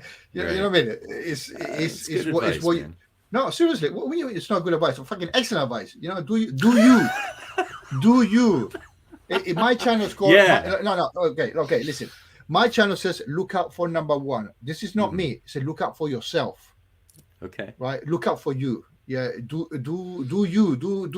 what you think is right without harming others, obviously, right? But start by looking out for number one. Okay. Yeah, I look out for me. Rich is looking for himself. You, Mac, do it. Yeah, make it happen. All right, brother. I'll do my best. Enough. Stop Okay, talking. so to everyone, I like to close out with my personal truth that I know I don't know you all, but I do love you all. In genetic survey, we are so close to being the same person. It's pretty darned ridiculous. We are definitely very closely related. And because you're my brother, because you're my sister, I love you. And I want you all to know that I truly look forward to the day that we're all great friends. So until next time, thank you, gentlemen. Thank you, Oscar. Thank you, Mac. In absentis, thank you, Steve. BigZebra.com. Check out his comedy. He is brilliant and very, very weird. For sure. Okay. So check out BigZebra.com. It's an actual website. It's not just an online name. Thank you all so very much. I really enjoyed this, Oscar. Thank you so much for coming in and adding to the conversation, presenting different challenges than Mac would have. Not that he wouldn't have presented challenges, but different challenges. Thank you so much for that. Good night, all. Till next time. Bye.